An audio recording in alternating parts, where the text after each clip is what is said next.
اعوذ باللہ من الشیطان الرجیم بسم اللہ الرحمن الرحیم۔ سورہ بقرہ مدنی ہے جس میں 286 آیات، 40 رکوع، پارہ نمبر 1 سے 3 تک ہے۔ شروع اللہ کے نام سے جو بڑا مہربان نہایت رحم والا ہے۔ حضور صلی اللہ علیہ وسلم نے سورہ بقرہ کو سلام القرآن یعنی قرآن حکیم کی چوٹی قرار دیا ہے، اور سورہ بقرہ اور سورہ آل عمران کو الزہراوین نہایت چمکتی ہوئی کہہ کر فرمایا ہے کہ یہ روز محشر اپنے چاہنے والوں پر 2 بدلیوں کی شکل میں تب سایہ کرے گی جب کوئی سایہ نہ ہوگا۔ قرآن حکیم وہ کتاب ہے جس میں شک کی کوئی گنجائش یا بات نہیں ہے۔ یہ ان تقوی والوں کے لیے ہدایت ہے جو غیب پر ایمان لا کر نماز قائم کر کے اللہ کی دی ہوئی چیزوں کو اللہ کی راہ میں اللہ کی رضا کے لیے خیر و بھلائی کے کاموں میں خرچ کرتے ہیں۔ قرآن حکیم اور اس سے پہلے آنے والی کتابوں پر ایمان لا کر آخرت پر یقین رکھتے ہیں۔ یہی لوگ رب کی طرف سے راہ یافتہ، فلاح اور منزل مراد پانے والے اور کامیاب ہیں، یعنی اللہ، فرشتوں، رسولوں، آسمانی کتابوں، قیامت، جنت، دوزخ، وحی، عذاب قبر اور عذاب حشر وغیرہ پر ایمان، اور اللہ کی دی ہوئی چیزوں جیسے دولت، صحت، رتبہ، عزت اور علم کو لوگوں کی خیر کے لیے خرچ کرنا۔ جو لوگ قرآن کے سے ہٹ دھرم انکاری ہیں کہ انہیں وارننگ دینا یا نہ دینا ایک سا ہے، وہ ایمان نہیں لائیں گے، کیونکہ ان کے دلوں، سماعتوں اور بصارتوں پر ان کی ہٹ دھرمی کی وجہ سے اللہ کی طرف سے مہر لگائی جا چکی ہے۔ ایسے لوگوں کے لیے بڑا عذاب ہے۔ لگاتار ہٹ دھرمی سے ہدایت کی توفیق ختم ہو جاتی ہے۔ اپنے علم پر ناز کرتے ہوئے کچھ سننے کے لیے تیار نہ ہونے میں بہت خطرہ ہے۔ بعض لوگ کہتے ہیں کہ ہم اللہ اور قیامت پر ایمان رکھتے ہیں، مگر وہ ایمان والے نہیں ہیں۔ صرف زبان سے کہہ دینے سے کچھ نہیں ہوتا۔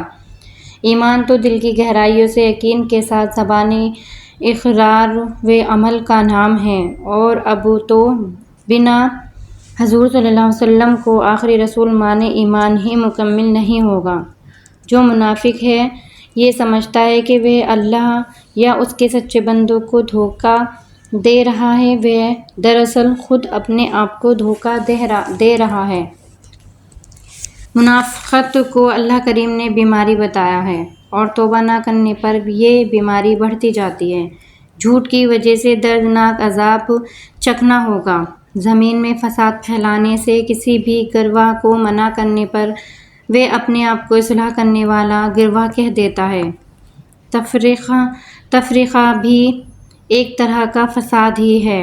بھلا فساد پھیلا کر کون سی اصلاح ہو سکتی ہے؟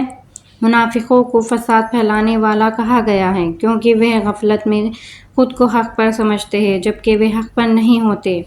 منافق کی پہچان یہ ہے کہ وہ ایمان والوں کو بے وقوف سمجھتے ہیں، مگر اللہ نے منافقوں کو ہی بے وقوف کہا ہے۔ اللہ کی راہ میں لگ کر اپنی اولاد، مال، صحت اور دنیاوی مستقبل کی پرواہ نہ کرنے والے منافقوں کی نظر میں بے وقوف ہوتے ہیں۔ منافق لوگ ایمان والوں کے سامنے ایمان کی حامی بھرتے ہیں اور اپنے جیسے لوگوں میں بیٹھ کر ایمان کو ہنسی مذاق بتاتے تھے۔ اس لیے اللہ کریم بھی ڈھیل دے کر سرکشی میں اور بڑھا دیتے تھے۔ ایسے لوگ گمراہی کو ہدایت کے بدلے خرید لیتے ہیں۔ سب سے بڑا خسارہ فوری تکلیف سے بچ کر ہمیشہ کی تکلیف مول لینا ہے۔ ان کی یہ تجارت انہیں کوئی نفع نہیں دیتی۔ دنیا کی آسائش و تجارت کے بدلے آخرت داؤ پر لگا دینا گھاٹے کا سودا ہی تو ہے۔ حضور صلی اللہ علیہ وسلم کے آنے سے پہلے سب اندھیرے میں بھٹک رہے تھے۔ آپ صلی اللہ علیہ وسلم کے آنے کے بعد سارا جہان روشن ہوا، لیکن کچھ لوگ اپنے تعصب کی وجہ سے اس روشنی میں نہ آ سکے۔ ان کے کفر کی وجہ سے اللہ کریم نے انہیں اندھیرے میں ہی رہنے دیا۔ ایسے لوگوں کو بہرے، اندھے اور گونگے کہا گیا ہے۔ اللہ کریم نے زمین کو ہمارے لیے فرش اور آسمان کو چھت بنایا ہے۔ آسمان سے پانی برسا کر زمین میں پھل وغیرہ ہمارے کھانے کی چیزیں اگائی، یہ ہم پر اس کا احسان ہے۔ اس آیت میں زمین کو ارض کہا گیا ہے۔ ویسے عربی میں ارض ہر اس چیز کو کہتے ہیں جو آدمی کے پیروں کے نیچے ہو، جیسے زمین، پہاڑ، پیڑ پودے یا پتھر۔ انہیں پوجنے والے خود سوچیں کہ وہ پیروں کے نیچے رہنے والی چیزوں کو پوج رہے ہیں۔ قرآن کے نزول پر شک کرنے والوں کو اللہ کریم کی طرف سے قرآنی صورتوں جیسی ایک بھی چھوٹی سے چھوٹی صورت بنا لانے کا چیلنج ہے، چاہے ساری مخلوق مل کر بھی کوشش کر لے، یعنی تمام عالم، پیر، شیخ، جن یا انسان کوئی بھی ہو۔ اللہ کریم نے انسان کو آگ سے بچنے کی تاکید کی ہے۔ پتھر اور انسان کو دوزخ کا ایندھن بتایا گیا ہے۔ مشرکوں کے بت پتھر کے ہوتے ہیں، ان پتھروں کو بھی مشرکوں کے ساتھ دوزخ میں ڈال دیا جائے گا۔ جنت میں پھلوں کے ہم شکل رزق دیے جائیں گے، مطلب شکلیں ملتی جلتی ہوں گی، ذائقے الگ الگ ہوں گے۔ اللہ کریم مچھر یا اس سے بھی ہلکی چیز کی مثال دینے سے بھی نہیں شرماتا۔ اللہ کریم انسان کو اس کی توقع و سوچ کے حساب سے راستہ دکھلاتا ہے۔ اگر انسان کے دل میں سچائی ہو تو ہدایت ملتی ہے، اور اگر دل باطل یعنی حسد، کفر سے بھرا ہوا ہو تو گمراہ ہو جاتا ہے۔ جب تک ہم خود نہ چاہیں ہمیں ہدایت نہیں ملتی۔ پہلا قدم تو ہمیں ہی بڑھانا ہوگا، باقی ہدایت اللہ خود دے دیتا ہے۔ اللہ کریم نے جس چیز یعنی رشتوں کو جوڑنے کا حکم دیا ہے، جو لوگ اسے توڑتے یعنی قطع رحمی کرتے ہیں، وہ فساد پھیلانے والے اور نقصان اٹھانے والے ہیں۔ حدیث پاک کا مفہوم ہے کہ رشتہ داریاں توڑنے والا جنت میں داخل نہ ہو سکے گا۔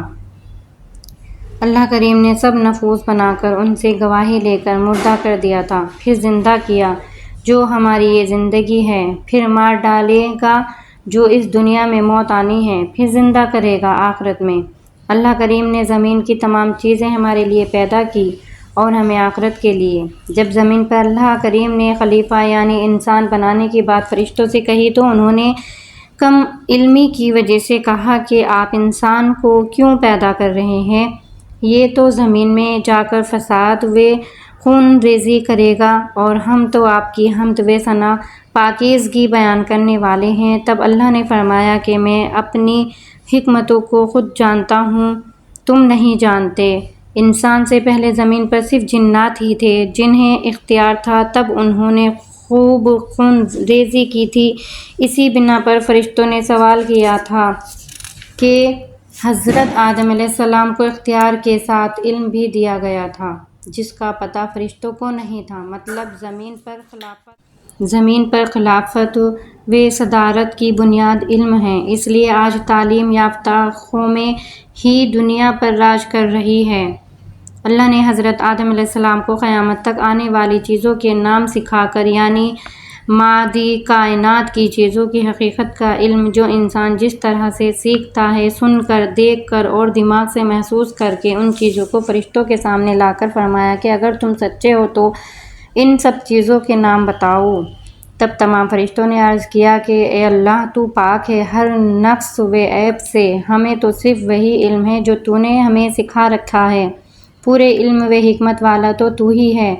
جن فرشتوں یا مخلوق کو صرف ان کی ڈیوٹی اور فرائض کے حساب سے علم دیا گیا، زیادہ علم تو انسان کو ہی دیا گیا ہے۔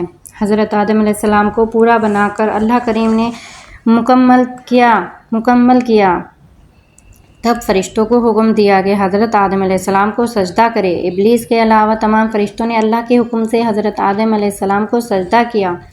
ابلیس شیطان کا صفاتی نام ہے، جو مایوس ہو جائے وہ شیطان ہو جاتا ہے، کیونکہ وہ اللہ کریم کی رحمت سے مایوس ہو گیا تھا۔ خود شیطان بنا اس لیے بہکاتا ہے کہ میں تو دوزخ میں جاؤں گا ہی، جتنوں کو بھی ساتھ لے جاؤں۔ دوسرے آخرت میں صرف علم سے بات نہ بنے گی، اطاعت بھی ضروری ہوگی۔ حضرت آدم علیہ السلام کو اللہ کریم نے جنت میں رہنے کا حکم دیا، مگر وہاں سے شیطان نے انہیں بہکا کر نکلوا دیا۔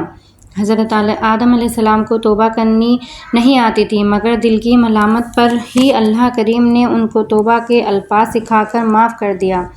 گناہ پر اڑ کر تکبر کرنا شیطانیت ہے، اور توبہ کر کے جھک جانا آدمیت ہے۔ اللہ کریم کی طرف سے آنے والی ہدایت یعنی قرآن حکیم کی آیتوں پر عمل کرنے والوں کو آخرت میں کوئی خوف یا غم نہیں ہوگا، اور انکار کرنے والے جہنم میں جا کر ہمیشہ وہیں رہیں گے۔ اللہ کریم سے کیا ہوا وعدہ پورا کرنے پر ہی اللہ اپنا جنت کا وعدہ پورا کرے گا۔ وعدہ یعنی کلمہ توحید زبان و عمل سے سچ کو جھوٹ کے ساتھ ملانے اور جان بوجھ کر سچ چھپانے کی ممانعت ہے۔ اپنے اندر ان برائیوں کا انسان کو خود علم ہوتا ہے۔ بہت زیادہ بولنے والوں میں یہ صفات دیکھی گئی ہے۔ نماز قائم کرنے، زکوٰۃ ادا کرنے اور رکوع کرنے والوں کے ساتھ رکوع کرنے کا حکم ہے۔ نماز کی طرح زکوٰۃ بھی فرض ہے۔ حدیث پاک کا حکم ہے کہ زکوٰۃ واجب ہونے پر نہ ادا کرنے والا جہنم میں جائے گا۔ ابو بکر صدیق رضی اللہ عنہ نے بھی زکوٰۃ نہ دینے والوں کے خلاف جہاد کیا تھا۔ رکوع کرنے والوں کے ساتھ رکوع کرنے کا حکم ہے۔ جماعت کے نماز کا اشارہ ملتا ہے۔ روایتوں میں ہے کہ جماعت سے نماز پڑھنے کا اجر خود کی نماز پڑھنے سے 26 درجہ زیادہ ہے۔ لوگوں کو نیکیوں کا حکم کرنے والے اگر خود نیکی کی راہ پر نہ چلے تو ایسے لوگ اللہ کریم کی نظر میں ناسمجھ ہیں، کیونکہ ایسے لوگوں کا مقصد خود نمائی اور خود پسندی ہوتی ہے، اللہ کریم کی رضا نہیں۔ اللہ نے یہودیوں کو اپنی نعمت یاد کرنے کو کہا کہ جب اللہ نے ان پر انبیاء اور شریعت بھیج کر انعام کیا اور اس وقت تمام جہانوں پر فضیلت یہ کہ 1400 سال تک پے در پے ان میں انبیاء کرام آتے رہے۔ قیامت کے دن سے ڈرایا گیا ہے کہ جب کوئی کسی کے کام نہ آ سکے گا، نہ شفاعت و سفارش قبول ہوگی، نہ کوئی بدلہ و فدیہ لیا جائے گا اور نہ لوگ مدد کیے جائیں گے۔ قیامت کے بارے میں بڑی دہلانے والی آیت ہے۔ اللہ نے یہودیوں کو ان فرعونیوں سے نجات دی جو انہیں بدترین عذاب دیتے تھے۔ ان کے لڑکوں کو مار کر لڑکیوں کو چھوڑ دیتے تھے۔ اللہ نے سمندر کو چیر کر یعنی اس میں راستہ بنا کر انہیں اس سے پار کر دیا اور فرعونیوں کو ان کی نظروں کے سامنے اسی سمندر میں ڈبو دیا۔ بنی اسرائیل کے بچھڑا پوجنے کی وجہ سے انہیں ظالم کہا گیا ہے، مطلب شرک سب سے بڑا ظلم ہے۔ بچھڑا پوجنے کی وجہ سے حضرت موسیٰ علیہ السلام نے اپنی قوم سے کہا کہ اصل توبہ کے لیے آپس میں قتل کرو، یعنی جنہوں نے شرک کیا انہیں ایمان والے قتل کرے، اور اس عمل کی وجہ سے اللہ کریم نے ان کی توبہ قبول کر لی۔ ان میں شرک سے بچنے رہنے والوں نے اپنی ہی قوم کے 70,000 مشرک لوگوں کو قتل کیا تھا۔ اسی آیت سے مرتد کی سزا اسے قتل کرنے جواز نکالا جاتا ہے۔ اللہ کو اپنی آنکھوں سے دیکھے بغیر ایمان نہ لانے کی بات کہنے پر حضرت موسیٰ علیہ السلام کی قوم کو اللہ نے بجلی گرا کر ہلاک کر دیا تھا، لیکن حضرت موسیٰ علیہ السلام کی دعا پر حکمتاً انہیں زندہ کر دیا تاکہ وہ شکر گزار بن کر دکھائے۔ حضرت موسیٰ علیہ السلام نے بھی اللہ کو دیکھنے کی گزارش کی تھی، لیکن وہاں ان کی نیت کچھ اور تھی۔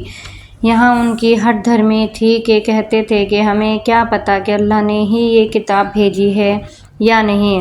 اللہ نے حضرت موسیٰ علیہ السلام کی قوم پر تیز دھوپ میں بادلوں کا چھایا کیا اور بھوک کے وقت ان کے لیے من و سلویٰ جو ایک طرح کا قدرتی کھانا تھا کا انتظام کیا، مگر وہ اللہ کے احسان بھول کر کفر کر کے خود پر ظلم کرتے رہے۔ یہ ایسا بادل تھا جس نے 6 لاکھ کے لشکر کو ایک ساتھ اپنے سائے میں لے لیا تھا۔ حضرت موسیٰ علیہ السلام نے جب اپنی قوم کے لیے ویرانے میں پانی مانگا تو اللہ کے حکم سے ایک جگہ پر لاٹھی کے ضرب لگانے سے 12 چشمے نکل آئے۔ ان کی قوم کے 12 ہی قبیلے تھے، سب نے اپنا اپنا چشمہ پہچان لیا۔ حضرت موسیٰ علیہ السلام کی قوم نے ان سے کہا کہ ہم ایک ہی قسم کے کھانے من سلویٰ، من ایک ذائقہ دار میٹھی چیز اور سلویٰ بھیڑ کی طرح کا پرندہ تھا سے اب اکتا گئے ہیں۔ اپنے رب سے دعا کر کے ہمیں ساگ، ککڑی، گیہوں، مسور اور پیاز وغیرہ یعنی چٹکھارے والی چیزیں دلائیں۔ حضرت موسیٰ علیہ السلام نے کہا کہ تم بہتر چیز کے بدلے ادنا چیز یعنی بنا محنت کے قدرتی کھانے کی بجائے مشقت سے پیدا کی ہوئی چیزیں مانگتے ہو۔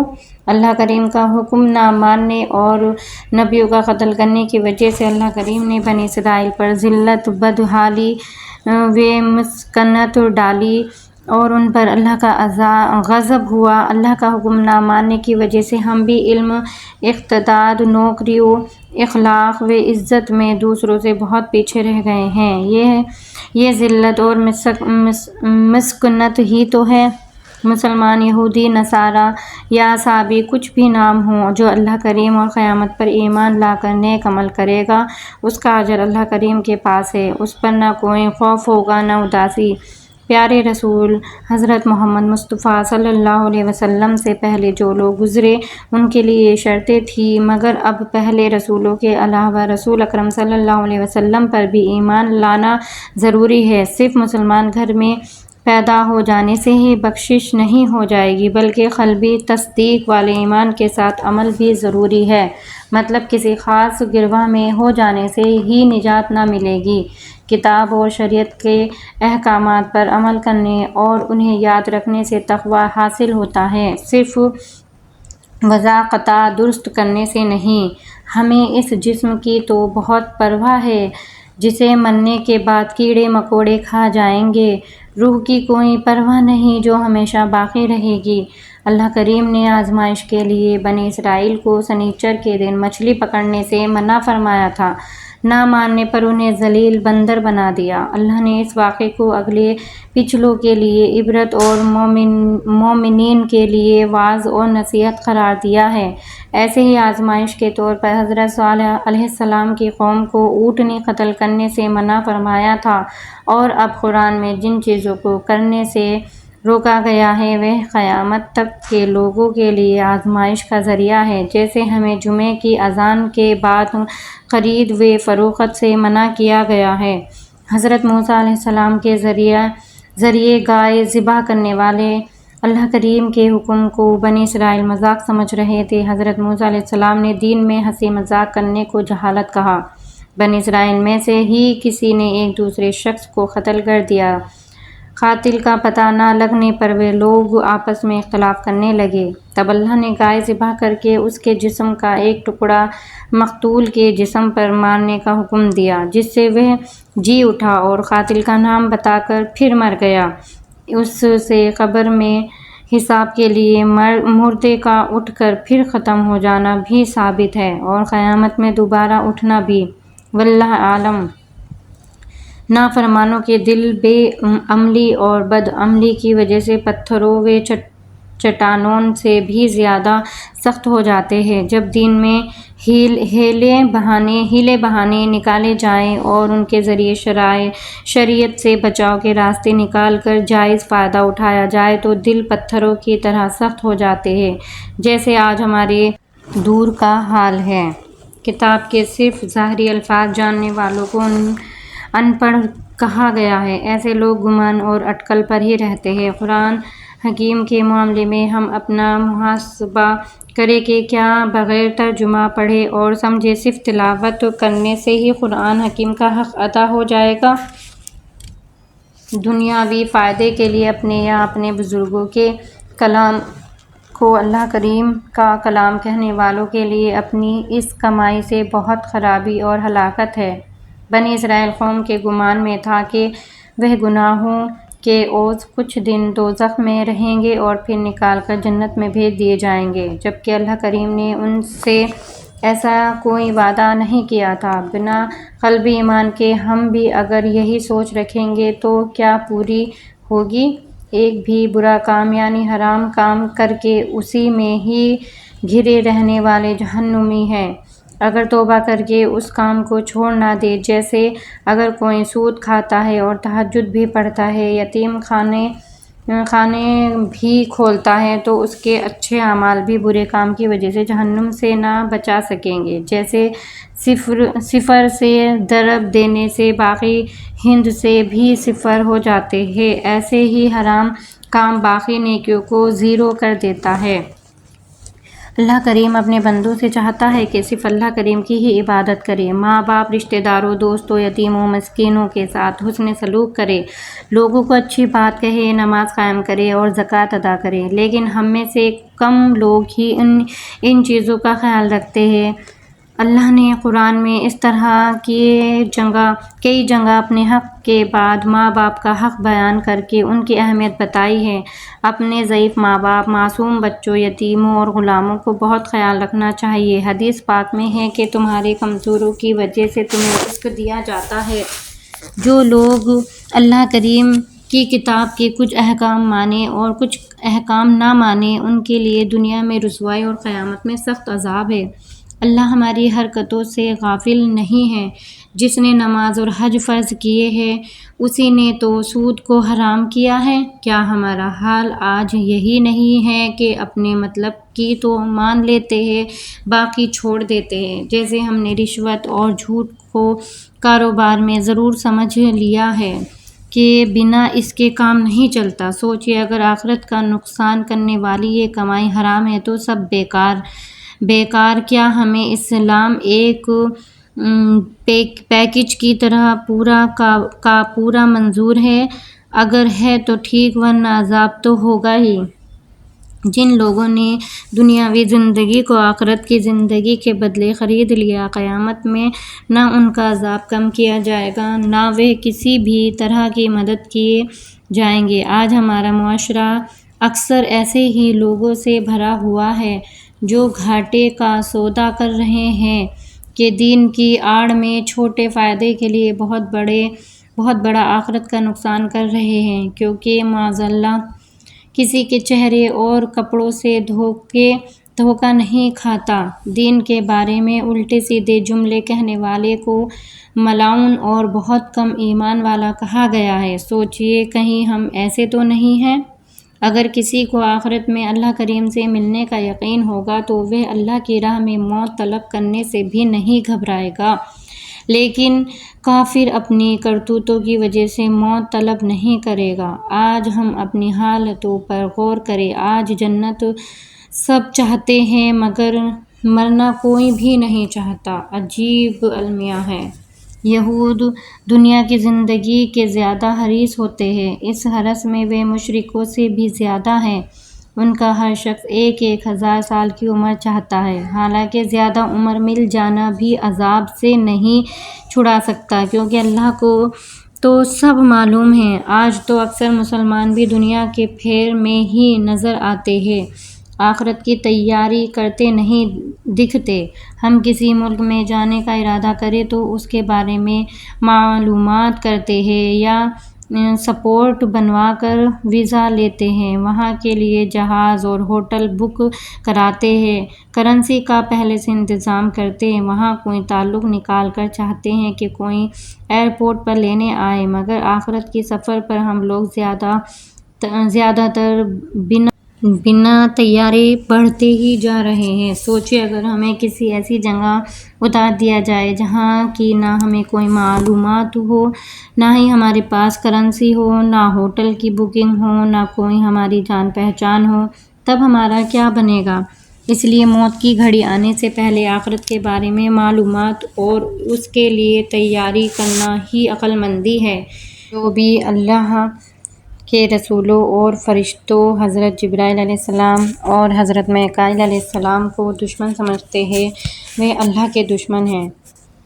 وعدہ کر کے توڑنا ایمان کے خلاف ہے۔ حق بات دیکھ کر بھی اللہ کی کتاب کے ساتھ ایسا رویہ کرنا جیسے اسے جانتے ہی نہیں، اپنی پیٹھ پیچھے ڈال دینا ہے۔ جیسے آج ہمارا حال ہے کہ کوئی وعدہ کی پرواہ نہیں کرتے، جس کی وجہ سے ایمان قلبی و ایمان حقیقی بہت کم لوگوں کو حاصل ہے۔ وعدہ کے بارے میں حدیث پاک میں ہے کہ لوگوں وعدے کا پاس رکھا کرو، وعدوں کی باز پرس ہوگی۔ جادو سکھا کر اس کا غلط استعمال کرنے والے کو جادو کا وقتی فائدے کے سوا کوئی نفع نہیں پہنچ سکے گا، بلکہ آخرت میں اس کے لیے کوئی حصہ نہیں ہے۔ جادو کا استعمال اکثر شوہر بیوی میں جدائی ڈالنے کے لیے ہوتا ہے، جو شیطانی کام ہے۔ جادو کا کوئی اثر بھی اللہ کی مرضی کے بنا نہیں ہو سکتا۔ اس لیے صرف اللہ سے حفاظت مانگتے رہے۔ ویسے ایک حدیث پاک کا مفہوم ہے کہ جادو کرنا اور کرانا دونوں حرام ہیں۔ کافر اور مشرک حسد کی وجہ سے کبھی نہیں چاہتے کہ مومنین کو ان کے رب کی طرف سے کوئی بھلائی ملے، جبکہ اللہ پر جس پر چاہے اپنی رحمت اور فضل عطا فرماتا ہے۔ یہ کتاب کہتے تھے کہ جنت میں یہود و نصارہ کے سوا کوئی نہ جائے گا، حالانکہ یہ ان کی آرزوئیں تھیں۔ ان کے پاس اس کی سچائی کی کوئی دلیل نہیں ہے۔ یہ بات ہم مسلمانوں کو بھی سمجھنا چاہیے کہ وہاں نام کی نہیں بلکہ عقیدہ و اعمال کی پوچھ ہوگی۔ یہاں دلیل کی بات آتی ہے تو اللہ ضرور اپنے مقرب بندوں کو دلیل بھی عطا کرتا ہوگا۔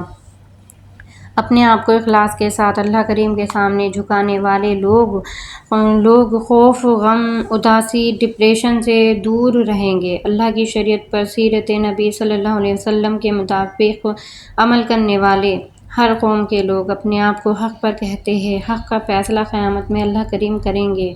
جدھر بھی رخ کرو ادھر ہی اللہ کا رخ ہے۔ اللہ بہت وسعت والا ہے، یعنی اسے حدود میں نہیں باندھا جا سکتا۔ مشرق و مغرب اللہ کریم کے ہیں۔ اللہ کی وسعت کا اندازہ اس سے لگائیں کہ اللہ کی کائنات کے بارے میں اب تک سائنس کی جو معلومات ہے وہ یہ ہے کہ جس گیلیکسی یعنی کہکشاں کا حصہ ہمارا یہ نظام شمسی یا سولر سسٹم ہے، اس میں اس سورج سے بڑے و چھوٹے 3.5 سے 4 خرب یعنی 3050 یا 1400 ارب ستارے گردش کر رہے ہیں۔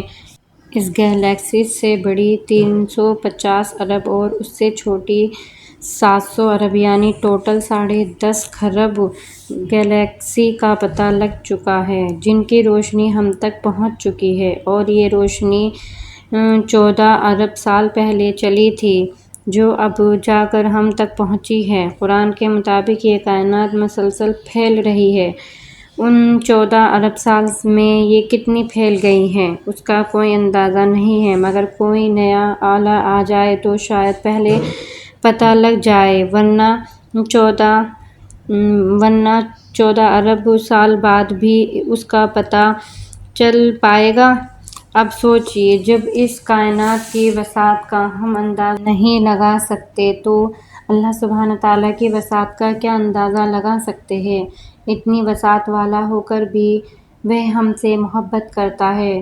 اس سے ایک بات اور بھی سمجھ میں آتی ہے کہ قبلہ مسجد نہیں بلکہ مسجد اللہ ہے، اس کو کسی سمت میں محدود نہیں کیا جا سکتا۔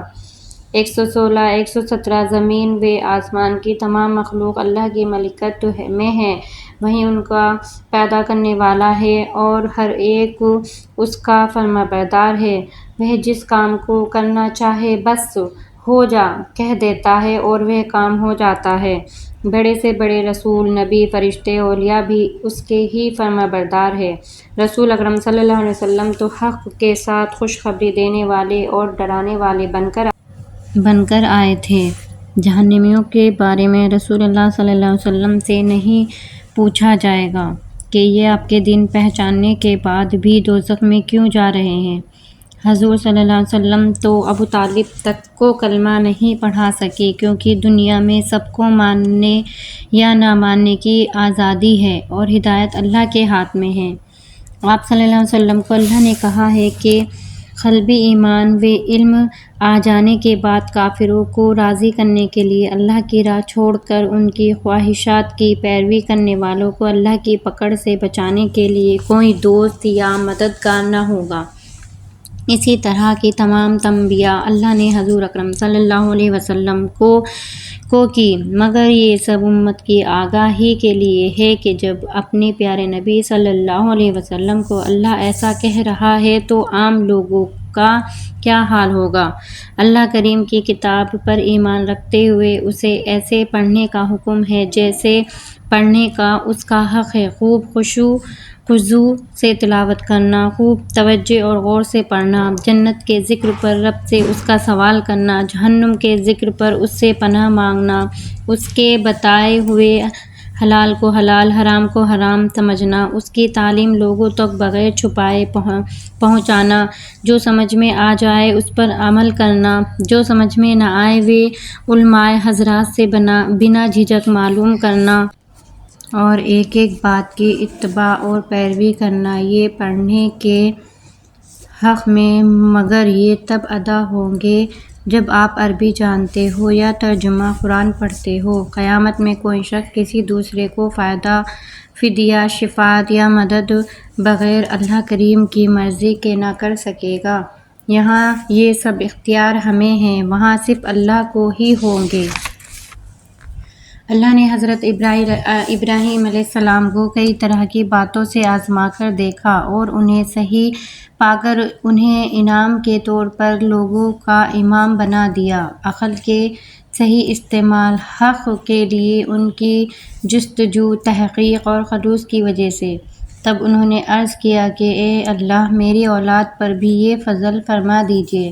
حضرت ابراہیم علیہ السلام نے ہر دینی کام میں اولاد کو ساتھ رکھا۔ کیا ہم بھی دین کے سمجھ آنے کے بعد اسی دین پر اپنی اولاد کو رکھنے اور اسی پر چھوڑ کر جانے کی کوشش کرتے ہیں؟ اگر کرتے ہیں تو آپ سیدھے راستے پر ہیں، ورنہ سب دھوکہ ہے۔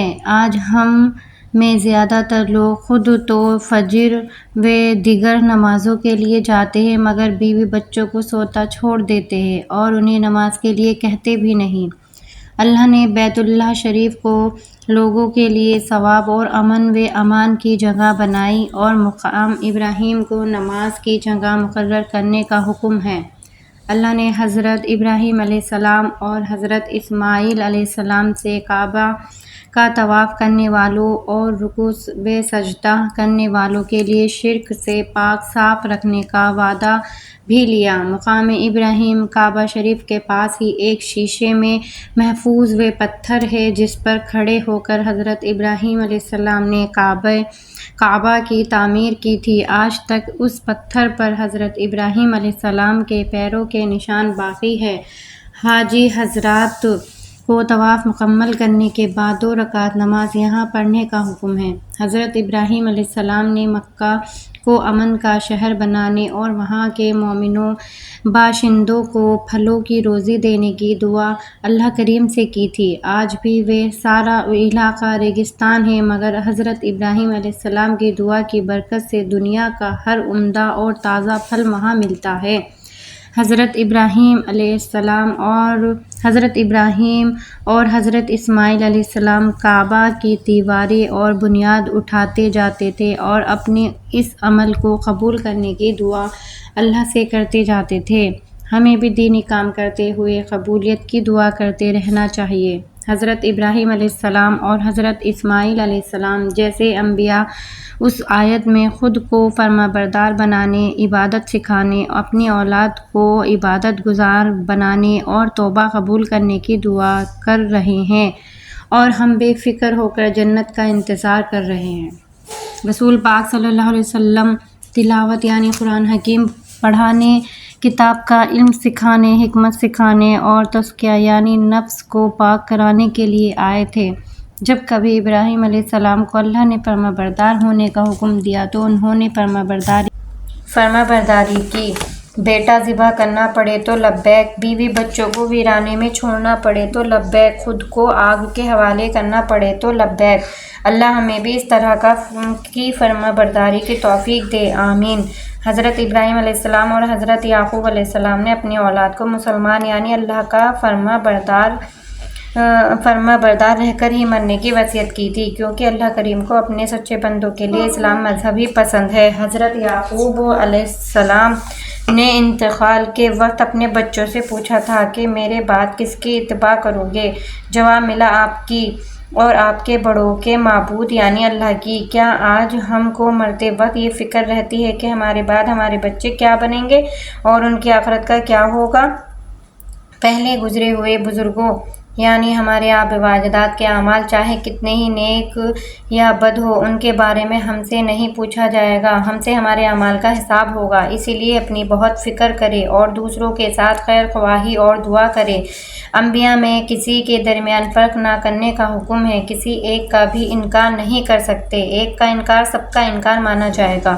اللہ کا رنگ اختیار کرنے کا حکم ہے، اللہ کے رنگ سے اچھا رنگ کس کا ہوگا؟ اللہ کے رنگ تو توحید اور ایمان ہے، وہ ہمارے وجود، دل، زبان، خون و رگوں میں پانی میں رنگ کی طرح گھل جائے تب اس کا حق ادا ہوگا۔ یہاں انبیاء اور ان کے اولاد کے بارے میں اللہ نے لوگوں سے سوال کیا ہے کہ وہ یہودی تھے یا نصرانی۔ آج ہم بھی سوچیں کہ حضور صلی اللہ علیہ وسلم اور صحابہ کرام رضی اللہ تعالیٰ عنہم حنفی تھے، شافعی تھے یا حنبلی تھے، اہل حدیث تھے یا مالکی۔ ہمیں بیچ کی امت بنایا گیا ہے، مطلب ہم لوگوں کو اللہ سے جوڑنے والی امت ہے۔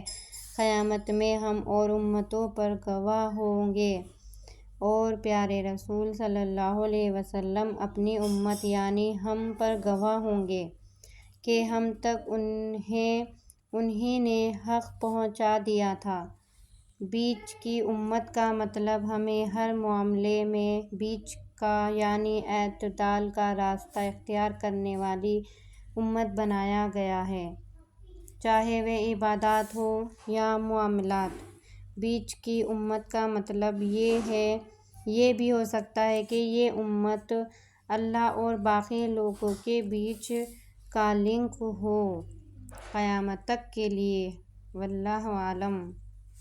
اس آیت میں کعبہ شریف کو قبلہ کا حکم ہے، کیونکہ پیارے رسول صلی اللہ علیہ وسلم کی خوشی اس طرف منہ کر کے نماز پڑھنے میں تھی، جس کی وجہ سے اس حکم کے انتظار میں رسول اللہ صلی اللہ علیہ وسلم اکثر آسمان کی طرف دیکھتے تھے۔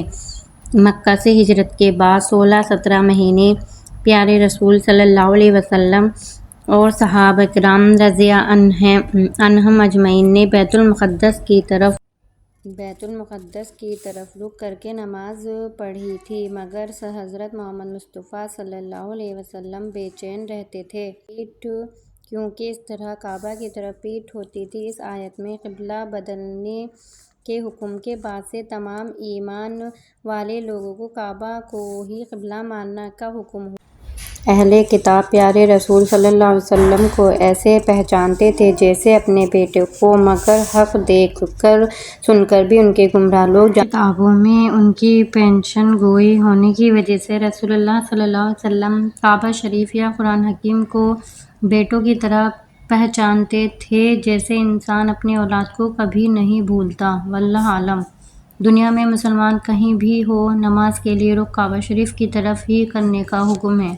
ایسے ہی حضور اکرم صلی اللہ علیہ وسلم کے حکم سے قبر میں مردے کے چہرے کا رخ بھی کعبہ کی طرف ہی رکھا جاتا ہے۔ پھر پتہ نہیں کیوں ہم نے اتنے فرقے بنا لیے ہیں۔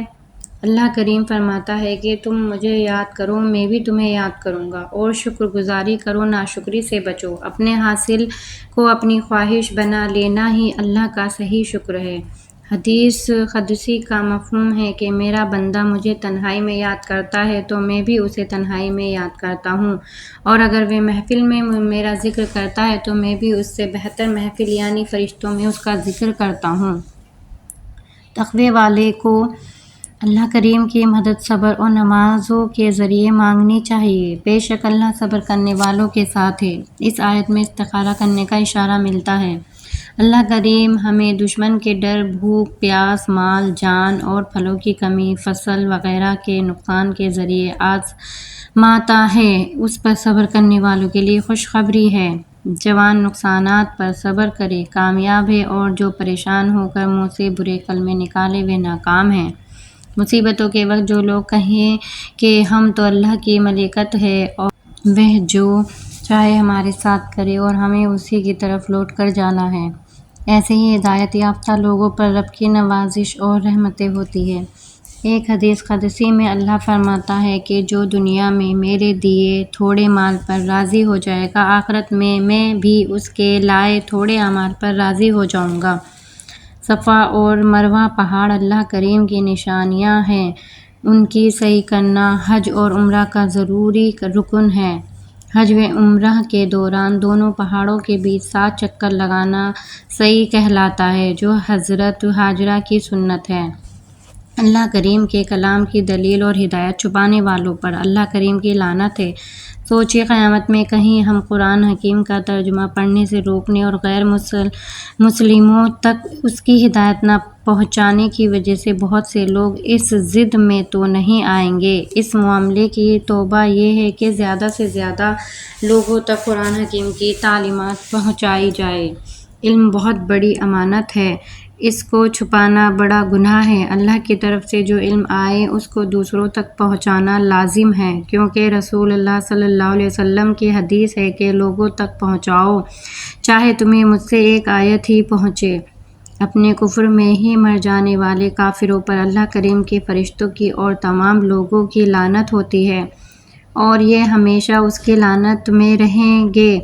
نہ ان سے عذاب ہلکا ہوگا، نہ انہیں چھوٹ دی جائے گی۔ آسمان اور زمین کی پیدائش، رات اور دن کا ہیر پھیر، کشتیوں کا سمندر میں چلنا، آسمان سے پانی کے ذریعے مردہ زمین کو زندہ کرنا، زمین میں تمام جانوروں کو پھیلا دینا، ہواؤں کا رخ بدلنے اور بادلوں میں عقل مند لوگوں کے لیے نشانیاں ہیں۔ یہ آیت اعلیٰ آیات کہلاتی ہے۔ دنیا کی تمام چیزیں جن کا اس آیت میں ذکر ہے، اللہ کریم کی آیتیں یعنی نشانیاں ہیں۔ ان کو دیکھ کر اور ان کی تحقیق سے اللہ کی معرفت حاصل کرنی چاہیے۔ غیر اللہ سے ایسی محبت رکھنا جیسے اللہ کریم سے ہونی چاہیے مشرک بنا دیتی ہے، جبکہ ایمان والوں میں اللہ کی بے پناہ محبت ہوتی ہے۔ بت، قبر، بزرگ، پیر، فقیر یا رسول ہو، سب غیر اللہ ہی ہے۔ بہت سی محبتیں جیسے ماں باپ، بیوی، بچے، دوست، احباب وغیرہ کی تو ہوتی ہیں، مگر اللہ سے تو شدید تر محبت ہونی چاہیے کہ ہر معاملے میں اللہ ہماری اول ترجیح ہو۔ قیامت میں عذاب دیکھ کر دنیا میں کافروں کے پیشوا بنے لوگ اپنے تابعداروں اور باقی رشتے ناتوں سے بیزار ہو جائیں گے۔ وہاں لوگ چاہیں گے بیٹے، باپ، بیوی، سب رشتے لے لو، مجھے بچا لو۔ اللہ کریم کی حلال کردہ اور پاکیزہ ہر چیز کو کھانے پینے کا حکم ہے اور شیطانی راہ سے بچنے کی تاکید ہے۔ استعمال کی چیزوں یا دینی احکامات میں بنا معلوم کی اتنی شدت ٹھیک نہیں کہ یہ زندگی مشکل ہو جائے، اور ایسی لاپرواہی بھی ٹھیک نہیں کہ آخرت کی زندگی مشکل ہو جائے، کیونکہ کسی بھی حلال چیز کو حرام کر لینا اتنا ہی بڑا گناہ ہے جتنا حرام چیز کو حلال کرنا۔ اس لیے ہمیں چاہیے کہ ہم حلال مال سے پاک چیزیں خرید کر ہی کھائیں۔ شیطان ہمیں برائی، بے حیائی کے کاموں اور اللہ کریم پر ایسی باتیں کہنے کو اکساتا ہے جن کا ہمیں علم نہیں ہوتا۔ نافرمان لوگ اللہ کریم کی کتاب کی جگہ باپ دادا و بزرگوں کے طریقے کی پیروی کرتے ہیں، چاہے ان کے بزرگ غلطی کر گئے ہوں یا کم عقل یا گمراہی کیوں نہ رہے ہوں۔ ہمیں اپنا محاسبہ کرنا چاہیے، کیا آج یہی حال ہمارے یہاں الگ الگ فرقوں کے لوگوں کا نہیں ہے؟ کفار کو ان جانوروں سے مثال دی گئی ہے جو اپنے چرواہے کی آواز سنتے تو ہیں مگر سمجھتے نہیں۔ حق کو نہ سمجھنے کی وجہ سے انہیں بہرے، گونگے اور بے عقل کہا گیا ہے۔ ہم پر مردہ یعنی اپنی موت، مرا ہوا جانور، بہتا ہوا خون، سور کا گوشت اور اللہ کریم کے سوا کسی اور کے نام پر ذبح کیا ہوا جانور کا گوشت کھانا حرام ہے، لیکن ناقابل برداشت حالت میں جان بچانے کے لیے حرام چیز تھوڑی مقدار میں کھانے کی اجازت ہے۔ خون کی اور شکلیں جیسے کلیجی، تلی وغیرہ کھانا حلال ہے۔ جو لوگ اللہ کریم کی کتاب کو چھپائے وہ گنہگار ہیں۔ اسے تھوڑے سے منافع کے لیے بیچ ڈالنے والے اپنے پیٹ میں آگ بھر رہے ہیں۔ قیامت میں اللہ کریم نہ ان سے بات کرے گا، نہ ہی انہیں پاک کرے گا۔ ساری نیکی مشرق یا مغرب کی طرف منہ کرنے میں ہی نہیں ہے، بلکہ حقیقت میں نیکی ان چیزوں میں ہے۔ اللہ کریم پر، قیامت کے دن، فرشتوں پر، قرآن کریم پر اور نبیوں پر ایمان رکھیں۔ مال سے محبت کے باوجود اللہ کریم کی محبت میں خرابداروں، یتیموں، مسکینوں، مسافروں اور سوالیوں کو دے۔ غلاموں کو آزاد کرے یا کرائے، نماز کی پابندی کرے، زکوٰۃ کی ادائیگی اور وعدہ پورا کرے، تنگ دستی، دکھ درد اور جنگ کی حالت میں صبر کرے، یہی سچے اور متقی لوگ ہیں۔ اس آیت میں نماز کا ذکر چوتھے نمبر پر آیا ہے، جبکہ ہمارے معاشرے میں عبادات کو پہلا درجہ دیا جاتا ہے، جبکہ اللہ پر توکل کا معاملہ بعد کے درجے میں ہے یا سرے سے ہے ہی نہیں۔ اللہ پر توکل پہلے نمبر پر نہ ہو تو کیا عبادات اللہ تک پہنچے گی؟ اور عبادات بھی اخلاص والی ہو، صرف عبادات کی رسم ادائیگی نہ ہو۔ ایمان والوں پر مقتول کا قصاص یعنی بدلہ لینا ضروری بتایا گیا ہے، مرد کے بدلے مرد کی جان اور عورت کے بدلے قاتل عورت کی جان، اور اگر مقتول کے وارث معاف کر دے تو بھلائی ہے یا کوئی ویت یعنی خون بہا لے۔ قصاص، معافی یا دیت کو رحمت بتایا گیا ہے۔ بہت سے لوگ مذاہب میں سزائے موت کو برا کہتے ہیں، جبکہ یہ معاشرے کے لیے رحمت ہے، اس سے جرائم میں بہت کمی آ جاتی ہے۔ قصاص میں عقل مند لوگوں کے لیے زندگی ہے، اس کی وجہ سے ناحق قتل و غارت میں روک لگی رہتی ہے، اور چیزوں میں معافی اچھی چیز ہے، مگر قتل کے معاملے میں بدلے کی ترغیب دلائی گئی ہے تاکہ اس پر روک لگی رہے۔ قصاص کے معاملے میں اگر قاتل کو صحیح سزا دے کر قتل کر دیا جائے تو اس میں باقی معاشرے کی زندگی ہے، اور اگر معاشرے میں قتل ہوتے رہے اور قاتل یوں ہی گھومتے رہے تو یہ معاشرے کی موت ہے۔ تبھی تو قرآن کریم میں کہا گیا ہے کہ ایک انسان کو قتل کرنا گویا پوری انسانیت کو قتل کرنا ہے۔ اسی آیت میں خون بہا لے کر معافی کی بات بھی کہی گئی ہے، مطلب یہ ہے کہ انصاف بھی ہو اور رعایت بھی۔ کسی کی وصیت کو بدلنے والا گنہگار ہوگا۔ غلط وصیت کی صلاح ضروری ہے۔ اگر کوئی بزرگ غلط وصیت کر جائے تو قریبی رشتہ داروں کو چاہیے کہ صلح کی نیت سے وارثوں کو جمع کر کے پوری بات بتائے اور سمجھوتہ کرا کر وارثوں کو صحیح حق دلوائے۔ وارثوں کے لیے وصیت نہیں ہوتی، وصیت وارثوں کے علاوہ دوسروں کو زیادہ سے زیادہ 33% تک ہی کی جا سکتی ہے۔ اگر باپ کی زندگی میں کسی بیٹے کا انتقال ہو جائے تو اس کے بچوں کو دادا کی وارث میں حصہ نہیں رہتا۔ اس کے چھوٹے چھوٹے بچوں کے لیے دادا اس 33% یا اس کے کچھ حصے کی وصیت کر سکتا ہے۔ اللہ کے ہر حکم میں حکمت ہے۔ روزے رکھنے کا مقصد پرہیزگاری ہے۔ روزے رکھنا ایمان والوں پر فرض ہے، جیسے پہلی امتوں پر بھی فرض تھا۔ اکثر لوگ روزوں میں جائز چیزوں کو تو چھوڑ دیتے ہیں، مگر ناجائز چیزیں جیسے غصہ، حسد، غیبت، جھوٹ، تکبر، بد کلامی، جھگڑا اور بد نظری وغیرہ کو نہیں چھوڑ پاتے۔ اگر مہینہ بھر کے روزے رکھ کر کوئی یہ سارے برے کام بھی کرتا ہے تو اس کا روزہ نہیں بلکہ فاقہ ہے۔ سفر اور بیماری میں رمضان کے مہینے میں روزہ چھوڑ کر بعد میں رکھنے کی سہولت اللہ کریم نے دی ہے۔ اگر کوئی بہت ضعیف، کمزور ہو یا حاملہ ہو اور چاہ کر بھی روزے نہ رکھ سکے تو ایک روزے کے بدلے ایک مسکین کو کھانا کھلا دے، روزے کا کفارہ ادا ہو جائے گا، مگر روزہ رکھنا زیادہ بہتر ہے۔ اس سہولت کا فائدہ اٹھانا چاہیے، نہ کہ اپنے اوپر جبر کرے۔ قرآن کریم رمضان شریف میں نازل ہوا اور یہ تمام انسانوں کے لیے ہدایت ہے، صرف مسلمانوں کے لیے نہیں۔ اس میں حق اور باطل میں فرق کرنے والی باتیں واضح ہیں۔ رمضان المبارک کے روزے رکھنا سب ہوش مند بالغ مومن پر فرض ہے، صرف شدید بیماری اور سفر کے دوران روزہ قضا کرنے کی چھوٹ ہے، کیونکہ اللہ ہمارے ساتھ آسانی کرنا چاہتا ہے، سختی نہیں۔ چھوٹے ہوئے روزوں کی گنتی بعد میں پوری کرنے کا حکم ہے۔ ضعیفی کی وجہ سے اگر روزے نہ رکھے جا سکے تو فدیہ ضروری ہے۔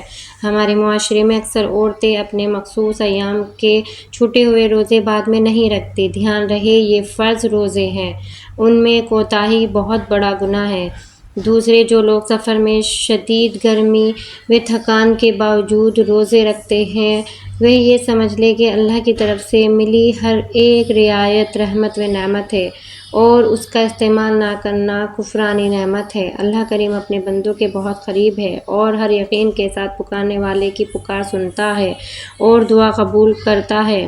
اس لیے ہمیں چاہیے کہ ہم بھی اللہ کریم کے تمام احکام مانیں اور ان پر ایمان رکھیں، اسی میں بھلائی ہے۔ مانگنا جتنا یقین کے ساتھ ہوگا، ملنا بھی اتنا ہی یقینی ہوگا، مگر ملتا انہی ہے جو اللہ کے حکم مانتے ہیں۔ روزے کے لیے صبح فجر کے وقت تک کھانے پینے کا حکم ہے، اس کے بعد رات مغرب کے وقت تک روزہ پورا کرنا ہے۔ شوہر اور بیوی کو ایک دوسرے کا لباس بتایا گیا ہے۔ رمضان کی راتوں میں مباشرت کی اجازت ہے، مگر اعتکاف کی حالت میں اجازت نہیں ہے۔ شوہر بیوی ایک دوسرے کے لیے چبھنے والا نہیں بلکہ آرام دہ لباس ہو۔ لباس عیبوں کو چھپاتا ہے۔ شوہر اور بیوی کو ایک دوسرے کے عیبوں کو چھپانا چاہیے، نہ کہ ظاہر کرے۔ یہ بہت خوبصورت رشتہ ہے۔ اللہ نے بھی انسانوں کی شروعات اسی رشتے سے کی ہے۔ جنہوں نے اس رشتے کو حسین بنا لیا، ان کی جنت دنیا سے ہی شروع ہو جاتی ہے۔ اس لیے اگر ایک دوسرے میں کوئی کمی بھی نظر آئے اور بہت مجبوری نہ ہو تو کسی سے شکایت نہ کرے، بس اللہ سے دعا کرتی رہے۔ اس کی کمی کو دور کر سکتا ہے، صرف اللہ ہی اس کی کمی کو دور کر سکتا ہے، کیونکہ اس کے نام پر دونوں اکٹھے ہوتے ہیں۔ اللہ کریم نے لوگوں کا مال ناحق یعنی حرام روزی کھانے سے اور رشوت دے کر دوسروں کا حق اور مال ہڑپنے سے منع کیا ہے۔ لوگوں سے ادھار مال یا پیسے لے کر نہ دینے والے تاجر یا زبردستی کمزور لوگوں کی یا سرکار کی زمینیں ہڑپنے والے لوگ دھیان دیں، رشوت لینے اور دینے کو کی روایتوں میں حرام قرار دیا گیا ہے۔ اسلامی عبادات، نماز، رمضان اور حج وغیرہ کے وقتوں کے حساب کا کیلنڈر چاند کے گھٹنے اور بڑھنے کے حساب سے ہے۔ جو لوگ دین سے دشمنی کی وجہ سے مومنوں سے لڑے، ان سے لڑنے کا حکم ہے، مگر زیادتی نہ ہو۔ اللہ کریم زیادتی کرنے والوں کو پسند نہیں کرتا۔ ایسے کافروں کو مار کر اس جگہ سے نکالنے کا حکم ہے جہاں سے انہوں نے معصوم مومنین کو نکالا ہو۔ اگر کافر خود سے مسلمانوں سے نہ لڑے تو مسلمان کو بھی نہ لڑنے کا حکم ہے۔ فتنے کو قتل سے سخت بتایا گیا ہے، کیونکہ فتنے میں پڑ کر ہی آدمی کفر، شرک، حق تلفی اور قتل و غارت جیسے بڑے گناہ کر جاتا ہے۔ اگر کافر لڑنے پر آ جائے تو ان سے تب تک لڑنے کا حکم ہے جب تک فتنہ ختم نہ ہو اور اللہ کا دین غالب نہ ہو جائے، اور اگر وہ لوگ لڑائی سے رک جائیں تو مومنین کو بھی رکنے کا حکم ہے۔ اگر کوئی تم پر زیادتی کرے تو تمہیں بھی اجازت ہے کہ اس جیسی زیادتی تم بھی اس پر کر سکتے ہو، ویسے معاف کرنا بہتر ہے۔ ایک حدیث پاک کا مفہوم ہے کہ معاف کرنے والے ہی معاف کیے جائیں گے۔ اللہ کریم کی راہ میں خرچ سے بچنا خود کو ہلاکت میں ڈالنا ہے۔ اللہ کریم ہی کی پسند کے لیے مخلوق پر احسان اور اچھے سلوک کا معاملہ کرنے کا حکم ہے۔ دین میں احسن یعنی خوبصورتی ضروری ہے۔ ہم تو دین کے معاملے میں سستے سے سستا کام کرنا چاہتے ہیں، جبکہ دنیا کے کاموں میں مہنگی سے مہنگی چیز لیتے ہیں۔ حج و عمرہ صرف اللہ کریم کے لیے ہو۔ راستے میں گر جانے کی وجہ سے مکہ نہ پہنچ پانے کی شکل میں راستے میں ہی قربانی کا جانور ذبح کر کے حجامت کرانے کا حکم ہے۔ امن کے دنوں میں مکہ پہنچ کر عمرے کا فائدہ اٹھانا چاہیے۔ مطلب حج و عمرہ اخلاص کے ساتھ ہو، نہ کہ نام و نمود اور دکھلاوے کے لیے اور حلال کمائی سے ہو، کیونکہ ایک حدیث پاک میں ہے کہ اللہ پاک ہے اور وہ پاک چیزیں ہی قبول کرتا ہے، اس لیے حرام مال سے کتنی ہی صدقات، حج یا عمرے کیے جائیں، قبول نہ ہوں گے۔ مؤدبانہ درخواست ہے کہ حضور صلی اللہ علیہ وسلم نے زندگی میں ایک حج اور 2-3 عمرے کیے ہیں۔ آج بہت سے لوگ اپنا حج جو فرض ہے کرنے کے بعد بھی ہر سال حج یا رمضان میں عمرے کو جاتے ہیں اور ہزاروں لاکھوں روپے خرچ کرتے ہیں۔ ہندوستان جیسے ملک میں جہاں مسلمان اتنے غریب ہے کہ گھر چلانے کو بچیاں دوسرے گھروں کے برتن مانجتی ہیں اور بوڑھے باپ رکشہ چلاتے ہیں، وہاں کیا اتنے زیادہ نفلی حج اور عمرے ٹھیک ہیں؟ لوگ حکمت کے ساتھ غور و فکر کریں اور رمضان میں اگر 10 دن کا مصنون اعتکاف اپنے پاس کی مسجد میں کر لے اور نفل حج عمرے کے پیسے ضرورت مندوں میں تقسیم کر دے تو رسول اللہ صلی اللہ علیہ وسلم کے اعتکاف کی سنت ادا ہو جائے گی، جو نفلی حج و عمرے سے بہتر ہے۔ ایک بات اور ہے کہ اگر کسی پر حج فرض نہ ہو اور وہ اللہ کا گھر بھی دیکھنا چاہتا ہو تو کچھ رقم کا انتظام کر کے عمرہ کر آئے، اس طرح اس پر حج فرض نہیں ہوگا۔ عمرے کے بعد حج فرض ہو جانے والی بات ہمارے معاشرے میں سنی جاتی ہے، جو غلط ہے اور کہیں سے بھی ثابت نہیں ہے۔ اسی آیت میں حج کے اقسام اور احکامات بھی بیان ہوئے ہیں جو قرآن میں دیکھے جا سکتے ہیں۔ حج کے خاص دنوں میں اپنی بیوی سے مباشرت یا گناہ کے کاموں اور لڑائی جھگڑوں سے بچنے کا حکم ہے۔ جو نیکی ہم کریں گے اس کا اللہ کو پتہ ہوگا۔ حج کے سفر میں اپنے ساتھ سفر خرچ رکھنے کی ہدایت ہے۔ حج کے سفر میں سب سے بہتر چیز اللہ کریم کا تقویٰ ہے۔ ان شرطوں کے ساتھ جو حج ہوگا وہ حج مقبول ہوگا۔ سفر خرچ اس لیے کہ وہاں کسی کے آگے ہاتھ نہ پھیلانا پڑے۔ حج کے سفر کے دوران حلال روزی کمانا اور تجارت کرنا جائز ہے۔ اس وجہ سے اگر دھیان پیسے کی طرف ہی لگا رہے تو حج کا کیا فائدہ ہوگا؟ جو لوگ اللہ کریم سے صرف دنیا مانگتے ہیں ان کا آخرت میں کوئی حصہ نہیں، اور جو لوگ دنیا میں بھی نیکی اور آخرت میں بھی بھلائی، عذاب جہنم سے نجات چاہتے ہیں، ایسے لوگوں کو ان کے اچھے اعمال کا بدلہ ملے گا۔ اور اللہ کریم کو ایسے یاد کرنے کا حکم ہے جیسے ہم اپنے باپ دادا کو یاد کرتے ہیں، بلکہ اس سے بھی زیادہ۔ اللہ کو پتہ ہے کہ ہم باپ دادا کو محبت سے یاد کرتے ہیں۔ اللہ بھی ہماری فلاح کے لیے یہ چاہتا ہے کہ ہم بھی اللہ کو ڈر کر نہیں بلکہ محبت و فخر کے ساتھ یاد کریں۔ ویسے بھی جس سے محبت ہوتی ہے وہ اسی کا ذکر کرتا رہتا ہے۔ حج کی 11، 12، 13 تاریخ کے دنوں میں خصوصی طور پر اللہ کو تقوی کے ساتھ یاد کرتے رہنے کا حکم ہے۔ اللہ کریم کی رضامندی کے لیے اپنی جان تک قربان کر دینے والوں پر اللہ کریم بڑی مہربانی کرے گا۔ شیطان جو انسان کا کھلا دشمن ہے، اس کی طاقتداری سے بچ کر ایمان والوں کو اسلام میں پورا داخل ہونے کا حکم ہے۔ اسلام ایک پیکج کی طرح ہے، اس کا سب احکامات پر عمل کرنا ضروری ہے۔ دین پر 100% عمل کرنا بہت آسان ہے۔ ویسے تو اللہ کا دین بہت بڑا ہے، مگر اس میں ہمارا اتنا ہی حصہ ہے جتنا اللہ نے ہم پر فرض کیا۔ 5 فرائض جو حقوق اللہ ہیں اور باقی حقوق العباد جو حضور صلی اللہ علیہ وسلم نے بتائی ہے۔ اس لیے ہم اپنی ہمت و قوت کے حساب سے فرائض انجام دیں تو اسلام میں پورے داخل کہلائیں گے، کیونکہ اللہ کو پتہ ہے کہ اس نے ہمیں کیا دیا ہے۔ واللہ عالم۔ اللہ کریم نے کافروں سے سوال کیا ہے کہ دین میں پورے داخل ہونے کے لیے لوگوں کو کیا انتظار ہے کہ اللہ کریم خود بادلوں کے سایہ بان میں سے آ جائے اور فرشتے بھی اپنا کام پورا کر لے، یعنی کیا یہ قیامت کے وقت ایمان لائیں گے؟ روشن دلیل اور نعمتیں آنے کے بعد بھی جو لوگ ایمان نہیں لاتے ان پر اللہ کا سخت عذاب ہوگا۔ کافروں کے لیے دنیاوی زندگی زینت دار کر دی گئی ہے، یعنی چمک و دمک، شان و شوکت والی۔ یہاں کچھ کافر مومنوں کا مذاق اڑاتے ہیں، حالانکہ وہ مومن کافروں سے بہت اعلیٰ مقام پر فائز ہوں گے۔ تمام انسان ایک ہی امت یعنی حضرت آدم علیہ السلام کی اولاد تھے۔ لوگوں کے آپسی اختلافات کے بعد اللہ کریم نے رسولوں کو کتابوں کے ساتھ ان کے اختلاف دور کرنے کے لیے بھیجا۔ کسی کی حق کی طرف رہبری بھی اللہ کریم کی مشیت اور توفیق سے ہوتی ہے۔ کوئی جنت میں نہیں جا سکتا جب تک پچھلے لوگوں کی طرف بیماریوں اور مصیبتوں کے ذریعے پرکھا نہ جائے، مطلب بغیر آزمائش آئے اور اس پر بغیر صبر کیے کوئی جنت میں نہ جا سکے گا۔ دین کے وفا کے لیے جہاد فرض ہے اور اسے لوگ ناگوار سمجھ رہے تھے۔ اس طرح بہت سی چیزیں ایسی ہیں جو ہمیں اچھی نہ لگیں لیکن اللہ کی طرف سے ان میں ہمارے لیے بھلائی ہو۔ اسی طرح بہت سی چیزیں ایسی ہیں جو ہمیں بھلی لگیں اور وہ ہمارے لیے بھلی نہ ہوں۔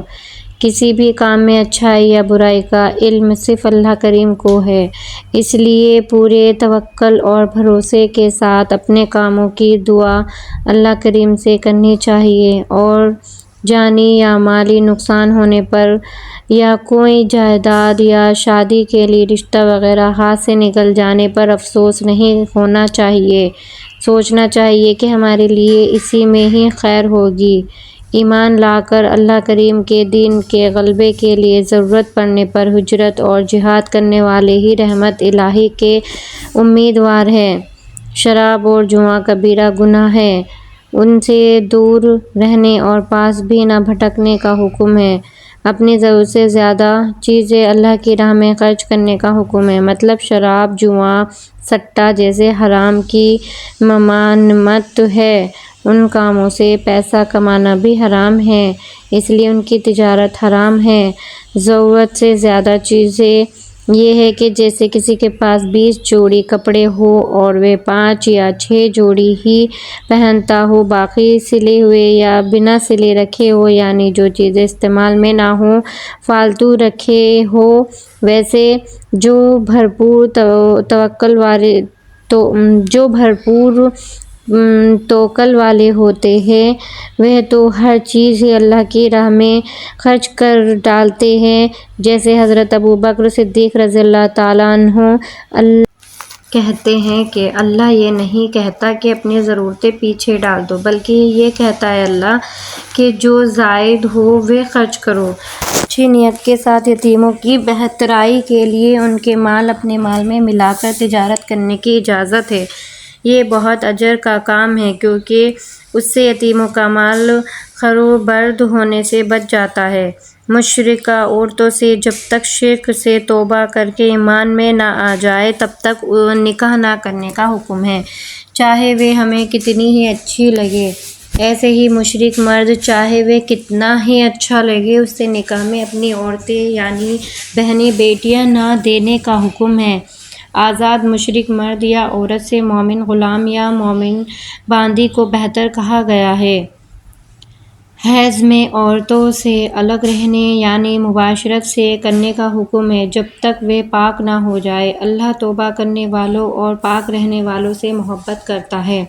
حیض میں مباشرت سے بیماریاں لگنے کا خطرہ ہے، جو میڈیکل سائنس سے بھی ثابت ہے۔ ہماری بیویوں کو ہماری کھیتیاں بتایا گیا ہے، ان کھیتیوں میں ہم اگلے راستے سے جیسے چاہے آئیں، نہ کہ پچھلے راستے سے، اور اپنے لیے نیکیاں آگے بھیجتے رہیں۔ کھیتیوں سے مراد اولاد کی پیداوار کی جگہ ہے۔ جو اولاد ان سے ہو، اللہ کے فضل سے اس کو ٹھیک تربیت کر کے صدقہ جاریہ بنا دے۔ ان کے اعمال کے ساتھ ساتھ ہمارے نام اعمال میں بھی ثواب لکھا جاتا رہے گا۔ اس آیت کے اور بھی بہت سے مطلب نکالے گئے ہیں، واللہ اعلم۔ الٹی سیدھی قسمیں کھانے سے منع فرمایا گیا ہے۔ بغیر ارادے کے قسمیں کھانے والوں کی شاید سخت پکڑ نہ ہو، مگر دل سے قسم کھا کر عہد کر کے توڑنے پر تو پکڑ ہوگی۔ ایک حدیث پاک کا مفہوم ہے کہ اگر کوئی غصے میں الٹی سیدھی قسمیں کھا لے تو کفارہ دے کر انہیں توڑ دے۔ اپنی بیویوں سے تعلق نہ رکھنے کی قسمیں کھانے کی مدت 4 مہینہ ہے، پھر اگر وہ لوٹ آئے تو اللہ کی رحمت ملے گی، یا طلاق دے دے تو بھی اللہ کے علم میں سب کچھ ہے۔ مطلب کسی بھی شخص کو 4 مہینے سے زیادہ بغیر شرعی مجبوری کے اپنی بیوی سے الگ رہنے کی اجازت نہیں ہے، یا تو 4 مہینے کے اندر بیوی سے تعلق قائم کر لے یا اسے طلاق دے کر الگ کر دے۔ اگر شوہر ان دونوں میں سے کوئی صورت اختیار نہ کرے تو شرعی عدالت اسے رجوع یا طلاق میں سے ایک کام کرنے پر مجبور کرے گی تاکہ عورتوں پر ظلم نہ ہو۔ مگر ہمارے معاشرے میں تو عورتوں کو لوگوں نے سالہ سال سے ان کے مائکے میں بٹھا رکھا ہے، نہ رجوع کرتے ہیں نہ طلاق دیتے ہیں۔ لوگوں کو اللہ کے اس قانون کی معلومات تک نہیں ہے۔ کیا یہ عورتوں پر ظلم نہیں ہے؟ طلاق کے بعد ایمان والی عورتیں کو 3 حیض تک رکنے یعنی عدت کا حکم ہے، تاکہ اگر اسے حمل ہو تو وہ واضح ہو جائے۔ اس عدت کی مدت پوری ہونے سے پہلے اگر خاوند رجوع کرنا چاہے اور ان کا ارادہ بھی اصلاح کا ہو، نہ کہ ایک دوسرے کو پریشان کرنے کا، تو اللہ کریم کی طرف سے وہ رجوع کے حقدار ہے۔ انہیں معاشرے میں کوئی نہ روکے۔ یہ حکم ہے، یہ طلاق کا طریقہ جو قرآن نے ہمیں دیا ہے۔ اگر معاشرے میں رائج ہو جاتے تو بہت کم طلاقیں واقع ہوگی۔ یہ طلاق اور رجوع کا معاملہ 2 بار تک ہو سکتا ہے۔ تیسری بار وہ عورت اس مرد پر حرام ہو جائے گی۔ اسے بھلائی سے الگ کر دینے کا حکم ہے۔ عورت کو مرد جو بھی کچھ تحفہ یا مہر نکاح کے وقت دے چکا ہو اسے واپس نہ لینے کا حکم ہے۔ عورت اپنی مرضی سے طلاق لینا چاہے تو وہ اس میں سے یا اپنے پاس سے کچھ رقم مرد کو دے سکتی ہے، اسے خلا کہتے ہیں۔ طلاق کے بعد بھلائی سے الگ کرنے کا حکم ہے، جبکہ آج کل تو ان معاملوں میں لڑائی جھگڑے، الزامات اور عدالتوں کے چکر میں ایک دوسرے کو ڈال دیا جاتا ہے۔ 3 بار طلاق دینے کے بعد عورت شوہر کے لیے حرام ہو جاتی ہے۔ نہ اس سے وہ رجوع کر سکتا ہے اور نہ ہی اس سے پھر نکاح ہو سکتا ہے جب تک وہ اپنی مرضی سے کسی اور مرد سے نکاح نہ کر لے، اور وہ مرد بھی نہ نبھا سکے اور اپنی مرضی سے اس کو طلاق دے دے یا فوت ہو جائے، تب وہ عورت عدت کے بعد اپنی مرضی سے پہلے مرد سے نکاح کر سکتی ہے، مگر یہ قدرتی طور پر ہو، طے کر کے نہیں، کیونکہ مدت طے کر کے کیا گیا نکاح نہیں، زنا کاری اور حرام کاری ہے۔ اس طرح یہ عورت نہ بعد والے مرد کے لیے اور نہ ہی اپنے پہلے خاوند کے لیے حلال ہوگی۔ اس طرح تو متاع کو حلال کہنے والے بھی صحیح ٹھہرائے جائیں گے۔ ویسے حدیث مبارکہ میں حلال کرانے والے اور کرنے والوں کو رسول اللہ صلی اللہ علیہ وسلم نے ملعون کہا ہے، یعنی جس پر اللہ کی لعنت ہو۔ ایک اور حدیث پاک میں اس طرح حلالہ کرنے والوں کو کرائے کے سانڈ یعنی جانور قرار دیا گیا ہے۔ ضرورت اس بات کی ہے کہ عوام قرآن حکیم کے بتائے ہوئے طلاق دینے کے طریقے پر چلے اور حلالہ کے صحیح طریقوں کو سمجھنے کے لیے قابل اور بزرگ علماء دین سے رابطہ کرے۔ عورت کو پہلی یا دوسری مرتبہ طلاق دینے کے بعد عدت پوری ہونے سے پہلے اس سے رجوع کیا جا سکتا ہے، مگر بھلائی اور اصلاح کے لیے ہو، ایسا نہ ہو کہ اس کو تکلیف اور ظلم کے لیے روکا جائے۔ اگر رجوع نہ کرنا ہو تو بھلائی کے ساتھ اسے رخصت کرنے کا حکم ہے۔ ایسا نہ کرنے والے کو اللہ کریم نے تنبیہ کی کہ میرے احکام کو مذاق مت بناؤ۔ جیسے آج 3 طلاقوں کے طریقے رائج ہیں، بلکہ قرآن حکیم اور شریعت کو ہم پر اللہ کریم کا بڑا احسان ہے۔ آج 3 طلاقیں ایک ساتھ کرا دی جاتی ہیں۔ حضرت عمر رضی اللہ تعالیٰ عنہ کا حوالہ دیا جاتا ہے، یا یاد رہے حضرت عمر رضی اللہ تعالیٰ عنہ نے کچھ دن تک ہی حکمتاً اس طرح 3 طلاقیں ایک ساتھ رائج کرائیں، اور ان دنوں میں بھی اس طرح طلاق دینے والے کو درے لگوائے۔ آج ان کے فتوے کے ایک حصے پر عمل ہوتا ہے، دوسرا حصہ چھوڑ دیا جاتا ہے، یعنی درے نہیں لگائے جاتے۔ اگر اس طرح طلاق دینے والوں کو درے لگے تو کیا آگے لوگ اس طرح طلاقیں دینے کی ہمت کریں گے؟ سوچئے، پہلی طلاق کے بعد اگر عورت عدت کی مدت پوری کر لے تو بھی وہ اس کا شوہر آپسی رضامندی سے نکاح کر سکتے ہیں، مگر نیا نکاح اور نیا مہر اور کوئی حلالہ نہیں۔ حکم یہ ہے کہ انہیں نکاح کرنے سے کوئی نہ روکے۔ یہ حکم ان لوگوں کے لیے ہے جن کا اللہ کریم اور قیامت کے دن پر ایمان ہے اور اسی میں پاکیزگی بتائی گئی ہے۔ عدت پوری ہونے سے پہلے رجوع یا عدت پوری ہونے کے بعد نئے مہر کے ساتھ نیا نکاح 2 بار تک ہو سکتا ہے، تیسری بار نہیں۔ مائیں اپنی اولاد کو 2 سال تک دودھ پلائیں، اور اگر ماں باپ آپسی رضامندی سے کسی بیماری یا مصلحت کی بنا پر پہلے دودھ چھڑا دے تو ان پر کوئی گناہ نہیں۔ ایسی مجبوری میں پیسے دے کر کسی اور عورت سے بھی دودھ پلوایا جا سکتا ہے۔ عدت وفات ہر عورت کے لیے حاملہ کو چھوڑ کر چاہے جوان ہو یا بوڑھی 4 مہینے 10 دن ہے۔ حاملہ کی عدت بچے کی ولادت تک ہے۔ بیوہ عدت کے بیچ نکاح نہیں کر سکتی۔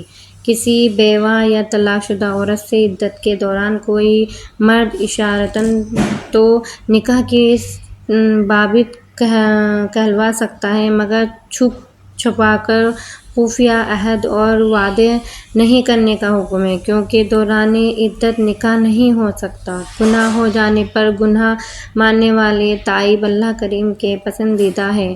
نہ کہ برے کام ہو جانے یا انہیں اچھا ثابت کرنے والے۔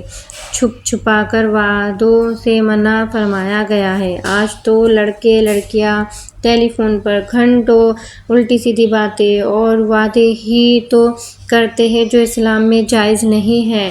اگر کوئی مرد نکاح کے بعد اپنی بیوی کو ہاتھ لگانے یعنی مباشرت سے پہلے طلاق دے دے تو طے کی ہوئی مہر کی آدھی رقم دینے کا حکم ہے۔ اگر عورت اپنی خوشی سے کچھ بھی نہ لینا چاہے تو مرد اسے پورا مہر دے دے تو یہ ان کے تقوی اور مرضی پر ہے۔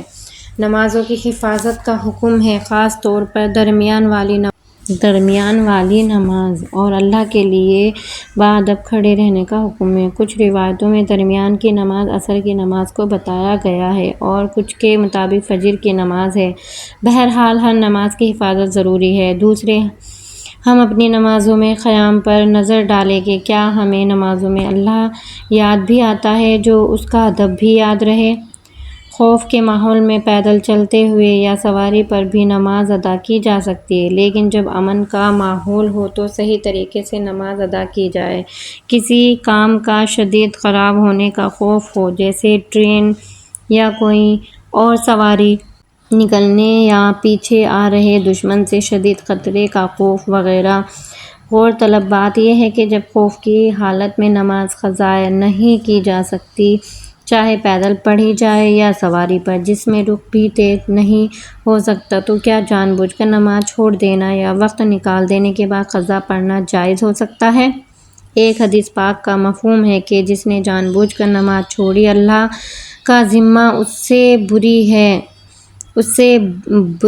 ہے۔ ہمارے معاشرے میں زیادہ تر لوگ فجر کی نماز نیند پوری کرنے کے بعد جان بوجھ کر قضا پڑھتے ہیں، بلکہ فجر کی نماز کے بعد باقاعدہ اکثر مسجدوں میں اعلان ہوتا ہے اور مساجد میں نماز کے اوقات کے بورڈ پر لکھا ہوتا ہے کہ سورج نکلنے کے 20 منٹ کے بعد قضا نماز ادا کریں۔ اس لیے آج فجر قضا کر کے پڑھنے کا رواج ہی ہو گیا ہے۔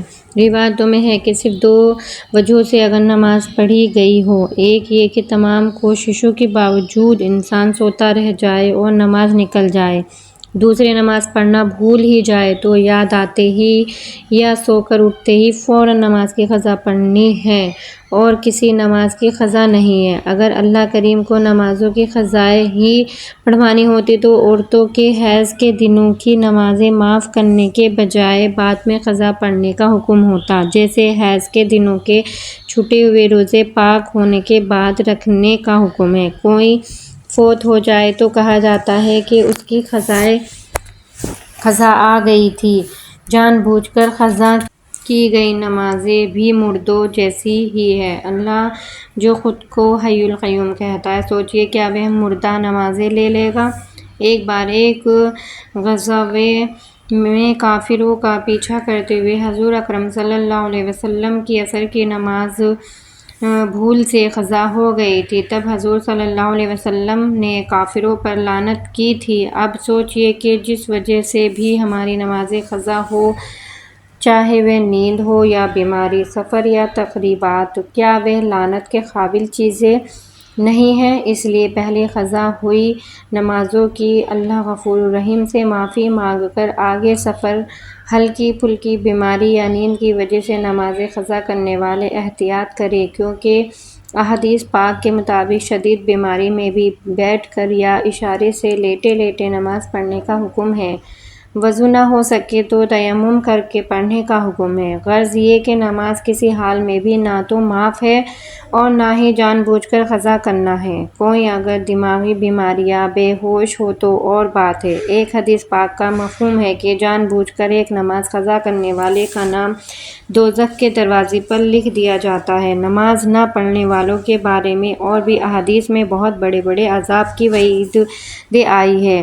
ویسے بھی اللہ کریم کے کسی حکم کی حکم عدولی بہت سے لوگ مل کر کریں تو وہاں عذاب آتا ہے۔ ہو سکتا ہے آج امت کی یہ حالت نماز نہ پڑھنے یا قضا کر کے پڑھنے کی وجہ سے ہی ہو رہا ہو۔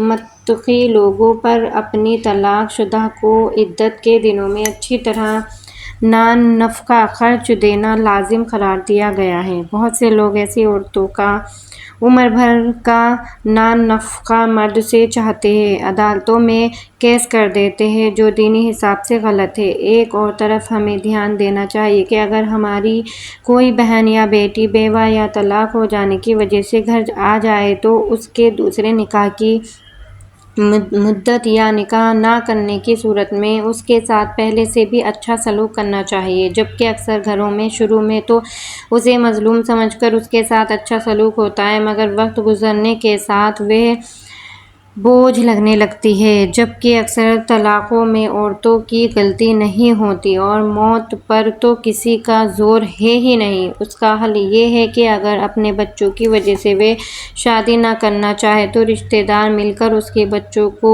کاروبار کرا کر الگ مکان میں شفٹ کر دے اور اس کا دھیان رکھے تاکہ اسے بھی آزادی ہو اور آپ کے گھر کا ماحول بھی نہ بگڑے۔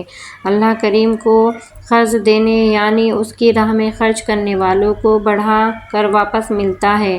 تنگی اور کشادگی بھی اللہ کریم کی ہی طرف سے آزمائش کی سبب ہوتی ہے۔ اللہ دنیا میں اگر بعض لوگوں کو بعض لوگوں سے یعنی بروں کو اچھوں کے ذریعے دفع نہ کرتا تو زمین میں فساد پھیل جاتا، مطلب ظلم اور برائی رہتی۔ یہ دنیا والوں پر اللہ کا بڑا فضل اور کرم ہے۔ اللہ نے ہمیشہ ہی فرعون جیسوں کے لیے حضرت موسیٰ علیہ السلام جیسے لوگ بھیجے ہیں۔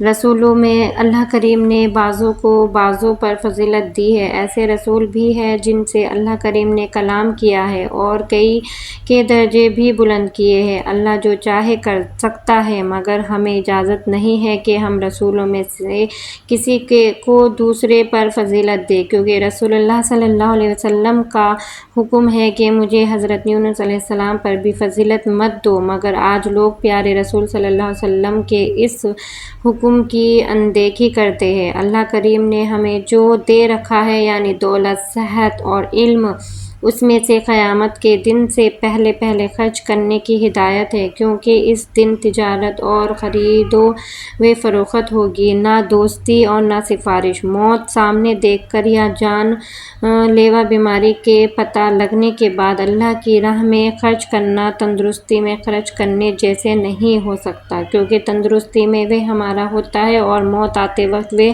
وارثوں کا ہو جاتا ہے۔ یہاں عمل ہے، حساب نہیں، وہاں حساب ہوگا، عمل نہیں۔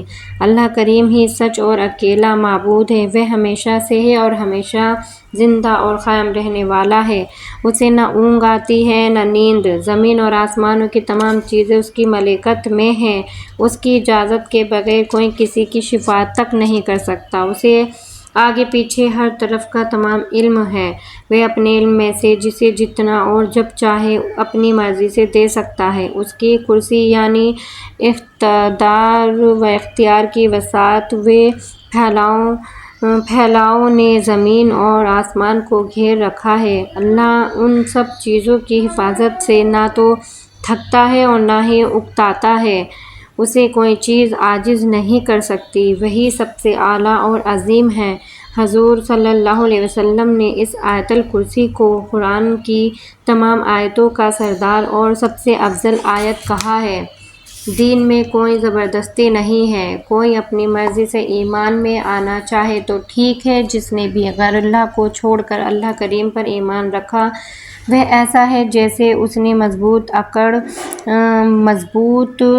کڑا تھام لیا جو کبھی نہیں ٹوٹے گا۔ دین میں کوئی زبردستی نہیں، مطلب کبھی کسی کو زبردستی مسلمان نہیں بنایا گیا اور نہ ہی بنایا جا سکتا ہے، مگر ایمان میں آنے کے بعد اسلامی مملکت میں زبردستی شریعت پر عمل کرایا جائے گا۔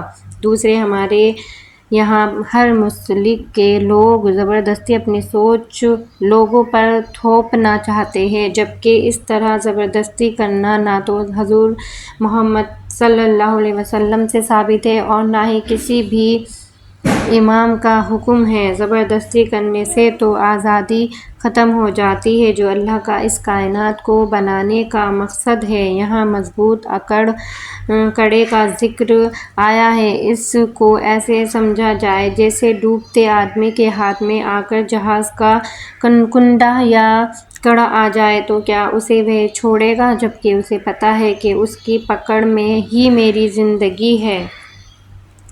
اللہ مومنین کا دوست اور کارساز ہے۔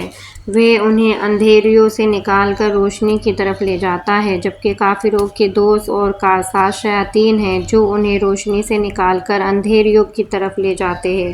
ایک بادشاہ نمرود نے سلطنت پانے کے بعد حضرت ابراہیم علیہ السلام سے ان کے رب کے بارے میں بحث کی تو حضرت ابراہیم علیہ السلام نے کہا کہ میرا رب تو وہ ہے جو زندہ کرتا ہے اور مارتا ہے۔ تب وہ کہنے لگا میں بھی جلاتا اور مارتا ہوں، کسی کو پھانسی کی سزا معاف کر کے اور کسی بے گناہ کی گردن اڑا کر۔ تب حضرت ابراہیم علیہ السلام نے کہا کہ میرا رب سورج کو مشرق کی طرف سے نکالتا ہے تو اسے مغرب کی طرف سے نکال کر دکھا۔ یہ سن کر وہ کافر بادشاہ لاجواب ہو گیا، مطلب جواب نہ دے سکا۔ اس طرح کی حکمت بھری باتوں کی بنا پر ہی تو حضرت ابراہیم علیہ السلام اللہ کے خلیل کہلائے۔ ایک شخص روایتوں میں حضرت عزیر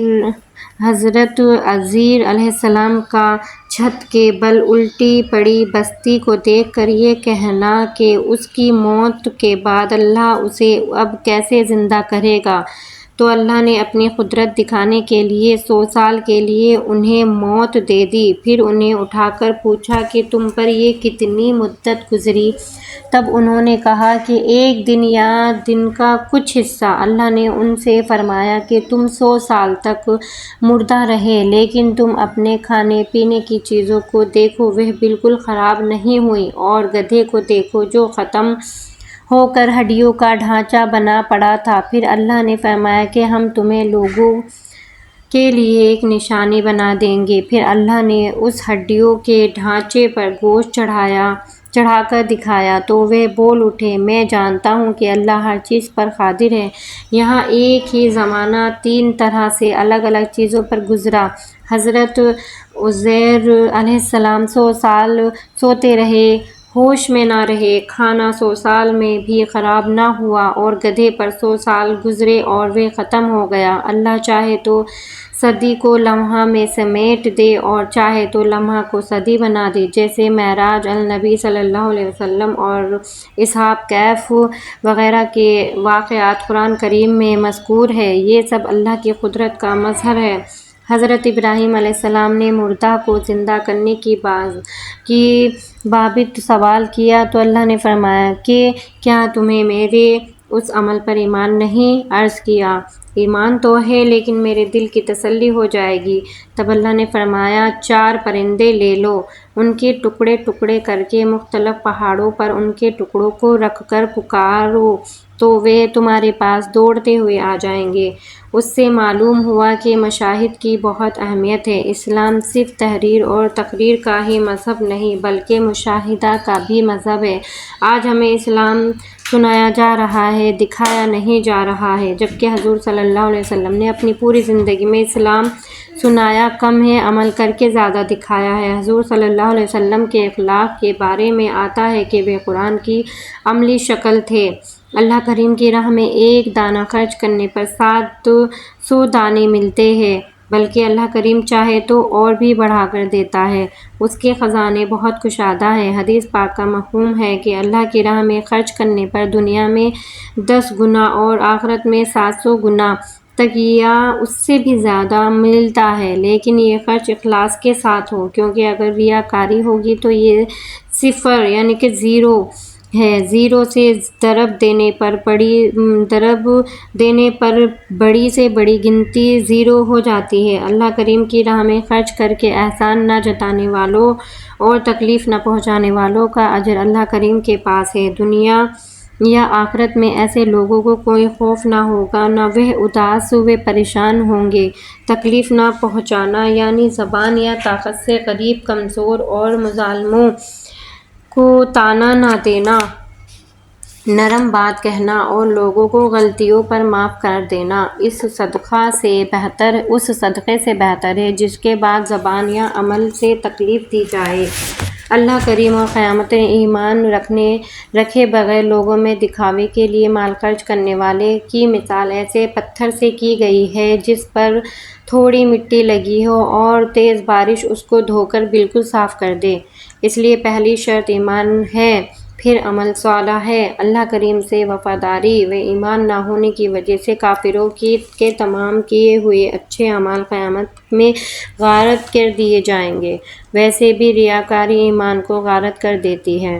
اللہ کریم کی رضامندی کی طلب میں دل کی خوشی اور یقین کے ساتھ مال خرچ کرنے والوں کی مثال اونچی زمین کے باغ سے دی گئی ہے جس پر زوردار بارش برسے اور وہ باغ اپنا پھل دوگنا کر کے دے۔ کسی بوڑھے آدمی جس کے بچے بھی ابھی چھوٹے ہوں اس کا ایسا کھجوروں کا باغ جس میں نہریں بہہ رہی ہوں اگر جل کر ختم ہو جائے اور وہ دوبارہ اسے ضعیفی کی وجہ سے بنا بھی نہ سکے اس کا کیا حال ہوگا۔ ایسے ہی تمام عمر دین کے کام کرنے والوں کو اچانک قیامت میں آنکھ کھلنے پر پتہ چلے کہ اخلاص نہ ہونے کی وجہ سے سب اعمال غارت ہو گئے تو ان کا کیا حال ہوگا، کیونکہ دوبارہ موقع بھی نہ دیا جائے گا۔ اللہ کریم کی راہ میں اپنی کمائی میں سے اچھی چیزیں خرچ کرنے کا حکم ہے۔ ایسی بری اور ردی چیز جو ہم اپنے لیے پسند نہ کریں اللہ کریم کی راہ میں دینا ٹھیک نہیں ہے۔ حلال و پاکیزہ کمائی میں سے اللہ کی راہ میں خرچ کیا گیا مال ہی قبول ہوگا، چاہے عبادت میں ہو یا جیسے حج، زکوٰۃ یا صدقہ۔ حدیث پاک میں ہے کہ مال حرام سے کیا گیا صدقہ قبول نہیں ہوگا۔ اب تو نہ کوئی منع کرنے والا ہے اور نہ دیکھنے والا۔ سعودی کاروباریوں کے یہاں بھی دینی چندہ لینے والوں کی لائن لگی رہتی ہے۔ ہمارے معاشرے کا یہی حال ہے کہ روٹی یا کھانا باسی ہونے پر، کپڑا پرانا ہونے، جوتا پھٹنے یا پسند نہ آنے پر لوگ اللہ کریم کے نام پر کسی غریب کو دیتے ہیں اور بہترین 25 سے 40 سال کی عمر ہمیشہ کی آخرت کی کوششوں میں لگانے کے بجائے کاروبار اور نوکری میں لگا کر 60-70 سال کی عمر میں اللہ اللہ کرنا شروع کر کے مسجدوں میں نظر آتے ہیں یا حج کو جاتے ہیں، جبکہ اس عمر کو اللہ کریم نے قرآن حکیم میں ہی بیکار عمر بتایا ہے۔ اپنے بخل کی بنا پر اگر ہم اللہ کی راہ میں اپنے استعمال سے اچھی چیز نہیں دے سکتے تو کم سے کم ویسی تو دے جیسی خود استعمال کرتے ہو۔ ردی و پرانی چیزیں دے کر کیا ہم اس آیت کی تکذیب نہیں کر رہے ہیں؟ شیطان ہمیں فقر و فاقے یعنی نیک کاموں میں خرچ سے مال کم ہو جانے کے ڈر سے ڈراتا ہے اور بے حیائی کے کاموں میں حوصلہ دیتا ہے۔ اس کے برعکس اللہ نیکی میں خرچ کرنے اور بدی میں خرچ روکنے پر بخشش اور فضل کا وعدہ کرتا ہے۔ برے کاموں میں خرچ جیسے سنیما، غیر ضروری تقریبات، شراب، جوا، بدکاری وغیرہ حکمت اور دانائی کو بہت بڑی رحمت اور خیر بتایا گیا ہے، لیکن یہ حکمت جیسے اللہ کریم چاہتا ہے اسے ہی ملتی ہے۔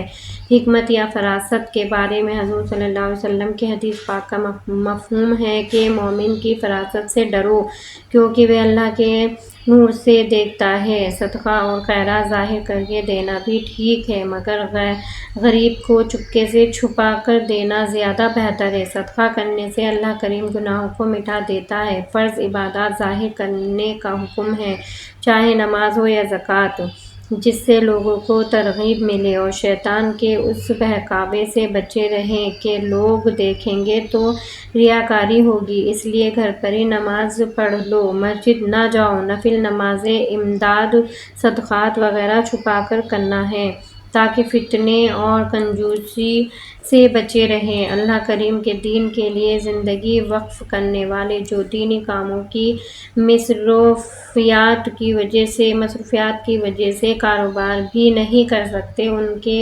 بنا مانگے مدد کرنا اللہ کریم کے لیے خرچ کرنے ہی کے ذمے میں آتا ہے، کیونکہ اکثر ایسے لوگ سوال نہیں کیا کرتے اور لوگ انہیں صاحب حیثیت سمجھتے ہیں، اس لیے ہمیں ان کے چہروں اور ان کی کارگزاری دیکھ کر خود خیال کرنا چاہیے۔ سود خور لوگوں کی حالت ایسی ہوتی ہے جیسے شیطان کے اثر سے ان کی عقل ضبط ہو گئی ہو، ہر بات میں پیسہ ہی پیسہ ہوتا ہے۔ یہ اس لیے کہ وہ تجارت کو بھی سود کی طرح مانتے ہیں، حالانکہ اللہ نے تجارت کو حلال اور سود کو حرام قرار دیا ہے۔ جس تک یہ نصیحت پہنچی اور وہ سود سے رک گیا تو اس کا معاملہ اللہ پر ہے، اور جو نہیں رکا وہ جہنمی ہے۔ اللہ کریم سود کو مٹاتا ہے اور صدقات کو بڑھاتا ہے۔ اللہ ناشکروں اور گناہ گاروں سے محبت نہیں کرتا۔ اللہ سودی لین دین میں بے برکتی پیدا کرکے مال گھٹاتا اور صدقات میں برکت پیدا کرکے مال بڑھاتا ہے۔ مال کا بڑھنا اس بات سے ثابت ہے کہ حساب لگا کر صحیح طرح زکوٰۃ دینے والے ہر سال زکوٰۃ پہلے سے زیادہ دیتے ہیں، اور سود کے مال کا گھٹنا آج کل سمجھنا بہت آسان ہے، کیونکہ آج 150-200 سال پرانے بینک امریکہ و دیگر ملکوں میں بند ہو رہے ہیں، جبکہ کہا جاتا ہے کہ سودی کاروبار میں تو نقصان کا مطلب ہی نہیں ہے۔ اللہ کا کلام تو سچا ہے، ثابت ضرور ہوتا ہے۔ اسلام ضرورت سے زیادہ بچے پیسے کو سرکولیشن، گردش یعنی پیسے کا آنا جانا میں رکھنا چاہتے ہیں تاکہ بے روزگاری نہ رہے۔ سود بچت کو بڑھاوا دیتا ہے۔ اس بچت کو مزید بڑھانے کے لالچ میں اربوں خربوں روپیہ بینکوں میں پڑا ہے اور انسانیت بھوک سے دم توڑ رہی ہے۔ سود بڑھنے کے ساتھ بے روزگاری بڑھتی ہے، نقصان ہوتے ہیں، لوگ دیوالیہ پن کا شکار ہوتے ہیں، اس سے بھی تباہی ہوتی ہے۔ آج بڑے بڑے بینک بند ہونے سے یہ پورا نظام شیش محل کی طرح نظر آ رہا ہے کہ جس میں ایک پتھر لگے وہ چور چور ہو جائے۔ سود کا کام چھوڑنے کا بہترین طریقہ پچھلا سود معاف کرکے آگے اس کام سے توبہ کرنا ہے، تبھی سچا ایمان حاصل ہوگا۔ سود کا کام نہ چھوڑنے والوں کو اللہ کریم اور اس کے رسول صلی اللہ علیہ وسلم سے جنگ کے لیے تیار رہنے کو کہا گیا ہے۔ ویسے تو سود سے بڑے بڑے گناہ بھی ہیں، مگر یہ سود کے لیے بہت بڑی اور بہت سخت وعید آئی ہے۔ آج پوری دنیا میں جو بحران، بے چینی، افراتفری اور بد نظمی ہے، ہو سکتا ہے کہ اس کی وجہ پوری دنیا میں سودی نظام ہی ہو، کیونکہ اللہ کریم رسول صلی اللہ علیہ وسلم سے لڑنے والا کیسے جیت سکتا ہے؟ قرآن پاک میں تو صرف سود لینے کی ممانعت آئی ہے، مگر مسلم شریف کی حدیث پاک میں سود لینے والوں، دینے والوں، سودی لین دین کا کاغذ لکھنے والوں، سودی کاغذوں پر گواہی دینے والوں سبھی پر لعنت فرمائی گئی ہے۔ اور ابن ماجہ کی ایک حدیث پاک کا مفہوم ہے کہ سود کے 73 درجے یعنی 73 درجے اسٹیج ہے، اور سب سے کم درجہ اپنی ماں کے ساتھ زنا کرنا جیسا ہے۔ اب سوچیے کہ امیر ہونے کے لیے یا عیش و عشرت کی چیزوں کے لیے بینکوں سے سود پر پیسے لینا، یا بچوں کی پڑھائی یا جہیز یا کسی بھی اور دکھاوے کے کام کے لیے بے فکری سے سود کی طرف مائل ہونے والے لوگ کیا اللہ کے رسول صلی اللہ علیہ وسلم کی لعنت سے بچ جائیں گے؟ ایک گزارش اور ہے کہ جو لوگ کسی مجبوری یا کمزوری کی وجہ سے بینکوں میں یا فائنانس کمپنیوں میں ملازمت کرتے ہیں، وہ اپنی کمائی کے جائز ہونے کے جواز پیش نہ کریں، بلکہ جلد سے جلد دوسری روزی تلاش کرکے اسے چھوڑنے کی کوشش کریں، کیونکہ جو عز پیش کرنے والے توبہ نہیں کرتے اور حالت توبہ کی بجائے حالت گناہ میں ہی مر جاتے ہیں۔ بینک میں سیونگ اکاؤنٹس ہیں، وہ ان میں سود کا پیسہ چھوڑ کر انہیں اسی حال میں پڑا رہنے دیں، اور نئے کرنٹ اکاؤنٹ کھلوا کر سود لینے جیسے بڑے گناہ سے بچ جائیں۔ سود کی ممانعت کے بعد قرض داروں کو تنگی کی حالت میں اصل مال میں بھی آسانی ہونے تک سہولت دینے کا حکم ہے، اور اگر کوئی قرض معاف ہی کر دے تو بہت بہتر ہے۔ ہمیں اللہ کریم کے آگے آخرت میں کھڑا ہونے سے ڈرنا چاہیے، کیونکہ وہاں بنا ظلم کیے اعمال کا پورا بدلہ ملے گا۔ کیا ہمارے اعمال ایسے ہیں کہ اتنی ہمت ہو کہ اللہ کریم کے آگے کھڑے ہو سکے؟ یہ تب تو ہو سکتا ہے جب ہم دنیا میں بھی خود کو اس کی نگرانی میں ہی محسوس کرتے رہے۔ اسی قرآن کی نازل ہونے والی آخری آیت بتائی جاتی ہے، قرض کے معاملے میں وقت طے کر کے اسے لکھنا چاہیے اور لکھنے والے کو عدل و انصاف کے ساتھ لکھنے کا حکم دیا گیا ہے۔ لکھتے ہوئے رقم قرض لینے والے کو املا بولنا چاہیے، مالک کو نہیں لکھوانا چاہیے۔ لینے والے کے کمزور یا نادان ہونے کی صورت میں اس کا کوئی ولی، دوست یا ہمدرد حق کے ساتھ لکھوا دے۔ دو گواہ دونوں فریق کی پسند کے کر لینے کا بھی حکم ہے۔ دو مرد گواہی کریں، اگر دو مرد موجود نہ ہوں تو ایک مرد اور دو عورتیں گواہی دیں، تاکہ اگر ایک عورت سے بھول چوک ہو جائے تو دوسری اسے یاد دلا دے۔ چھوٹا ہو یا بڑا، ہر معاملے کو لکھنے کا حکم ہے۔ اللہ کے نزدیک لکھ کر معاملہ کرنا شک و شبہ سے بچ کر بہت انصاف والی بات ہے۔ نقد تجارتی لین دین کو لکھنا ضروری نہیں ہے، مستقبل کے لیے کیے گئے خرید و فروخت میں بھی گواہ مقرر کرنا اور لکھنا ضروری ہے۔ ایک مرد کی جگہ دو عورتوں کی گواہی کا حکم اللہ نے دیا ہے۔ عورت مرد دونوں کو اللہ نے بنایا ہے، اس لیے اسے اس حکمت کا پتہ ہے کہ کس سے کیا کام کب اور کیسے لینا ہے، مگر دو مرد کی جگہ چار عورت نہیں ہو سکتی، ایک مرد ضروری ہے۔ یہ آیت الدین کہلاتی ہے۔ یہ قرآن حکیم کی سب سے لمبی آیت ہے۔ سفر کی حالت میں اگر قرض کی ضرورت پیش آ جائے اور لکھنے کی سہولت نہ ہو تو کوئی چیز رہن یا گروی رکھ کر قرض لیا جا سکتا ہے، اور اگر بنا گروی رکھے قرض مل جائے تو قرض دار کو چاہیے کہ اللہ کے ڈر سے اس قرض کو وقت پر واپس کرے، اس سے مزید کوئی فائدہ نہ اٹھائے۔ گروی رکھی چیز سے فائدہ اٹھانے کی اجازت قرض دینے والے کو نہیں ہے۔ ایسے ہی جو قرض لے وہ طے ہوئی مدت تک ہی فائدہ اٹھائے اور وقت پر واپس کر دے۔ آسمان اور زمین کی تمام چیزیں اللہ کی ملکیت ہیں۔ ہمارے دلوں کی نیتیں چاہے ہم ظاہر کریں یا چھپائیں، سب کا حساب وہ لے گا، پھر اپنے اختیار سے جسے چاہے بخشے، جسے چاہے سزا دے۔ اللہ کی بھیجی ہوئی وحی پر پہلے پیارے نبی حضرت مصطفیٰ صلی اللہ علیہ وسلم ایمان لائے اور پھر مومنین، اس کے بعد اللہ، اس کے فرشتوں، اس کی پچھلی کتابوں اور باقی رسولوں پر بنا تفریق ایمان لائے۔ ایسے لوگ سنتے ہی اطاعت کرتے ہوئے بخشش طلب کرتے ہیں، کیونکہ لوٹنا تو اللہ کی ہی طرف ہے۔ اللہ کریم کسی جان کو اس کی طاقت سے زیادہ تکلیف نہیں دیتا۔ نیکی اور بدی کا معاملہ اس کے کرنے والے پر ہی ہے۔ اللہ کریم کو تمام علم ہے کہ اس نے اپنے کس بندے کو کیا کیا عطا کیا ہے، ہر ایک کی استطاعت کے مطابق ہی اسے ذمہ دار ٹھہرایا جائے گا۔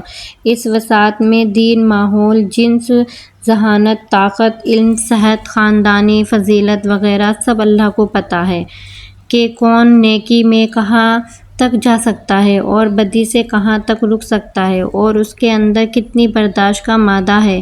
اس لیے جن پریشانیوں اور بیماریوں کو سوچ کر بھی رونگٹے کھڑے ہوتے ہیں، ان کے آ پڑنے پر لوگ انہیں جھیلتے دیکھے گئے ہیں۔ اللہ سے بھول چوک سے معافی، پہلے لوگوں کی طرف طاقت سے زیادہ بوجھ سے پناہ، کوتاہیوں سے درگزر کرنے، بخشش اور رحمت کی التجا اور دعا کرنی ہے۔ وہ ہمارا مالک اور مولا ہے، وہی کافروں کی قوم پر ہمیں غلبہ اور مدد عطا فرماتا ہے۔ اپنی استطاعت کے حساب سے اللہ کریم کی راہ میں تمام چیزیں لگانے کے باوجود بھول چوک پر نہ پکڑنے کی بھی دعا کرنی ہے۔ اپنی پوری کوشش کے بعد بھی غلطی ہو جائے وہ خطا یا بھول چوک کہلاتی ہے، جان بوجھ کر کیا ہوا عمل نہیں۔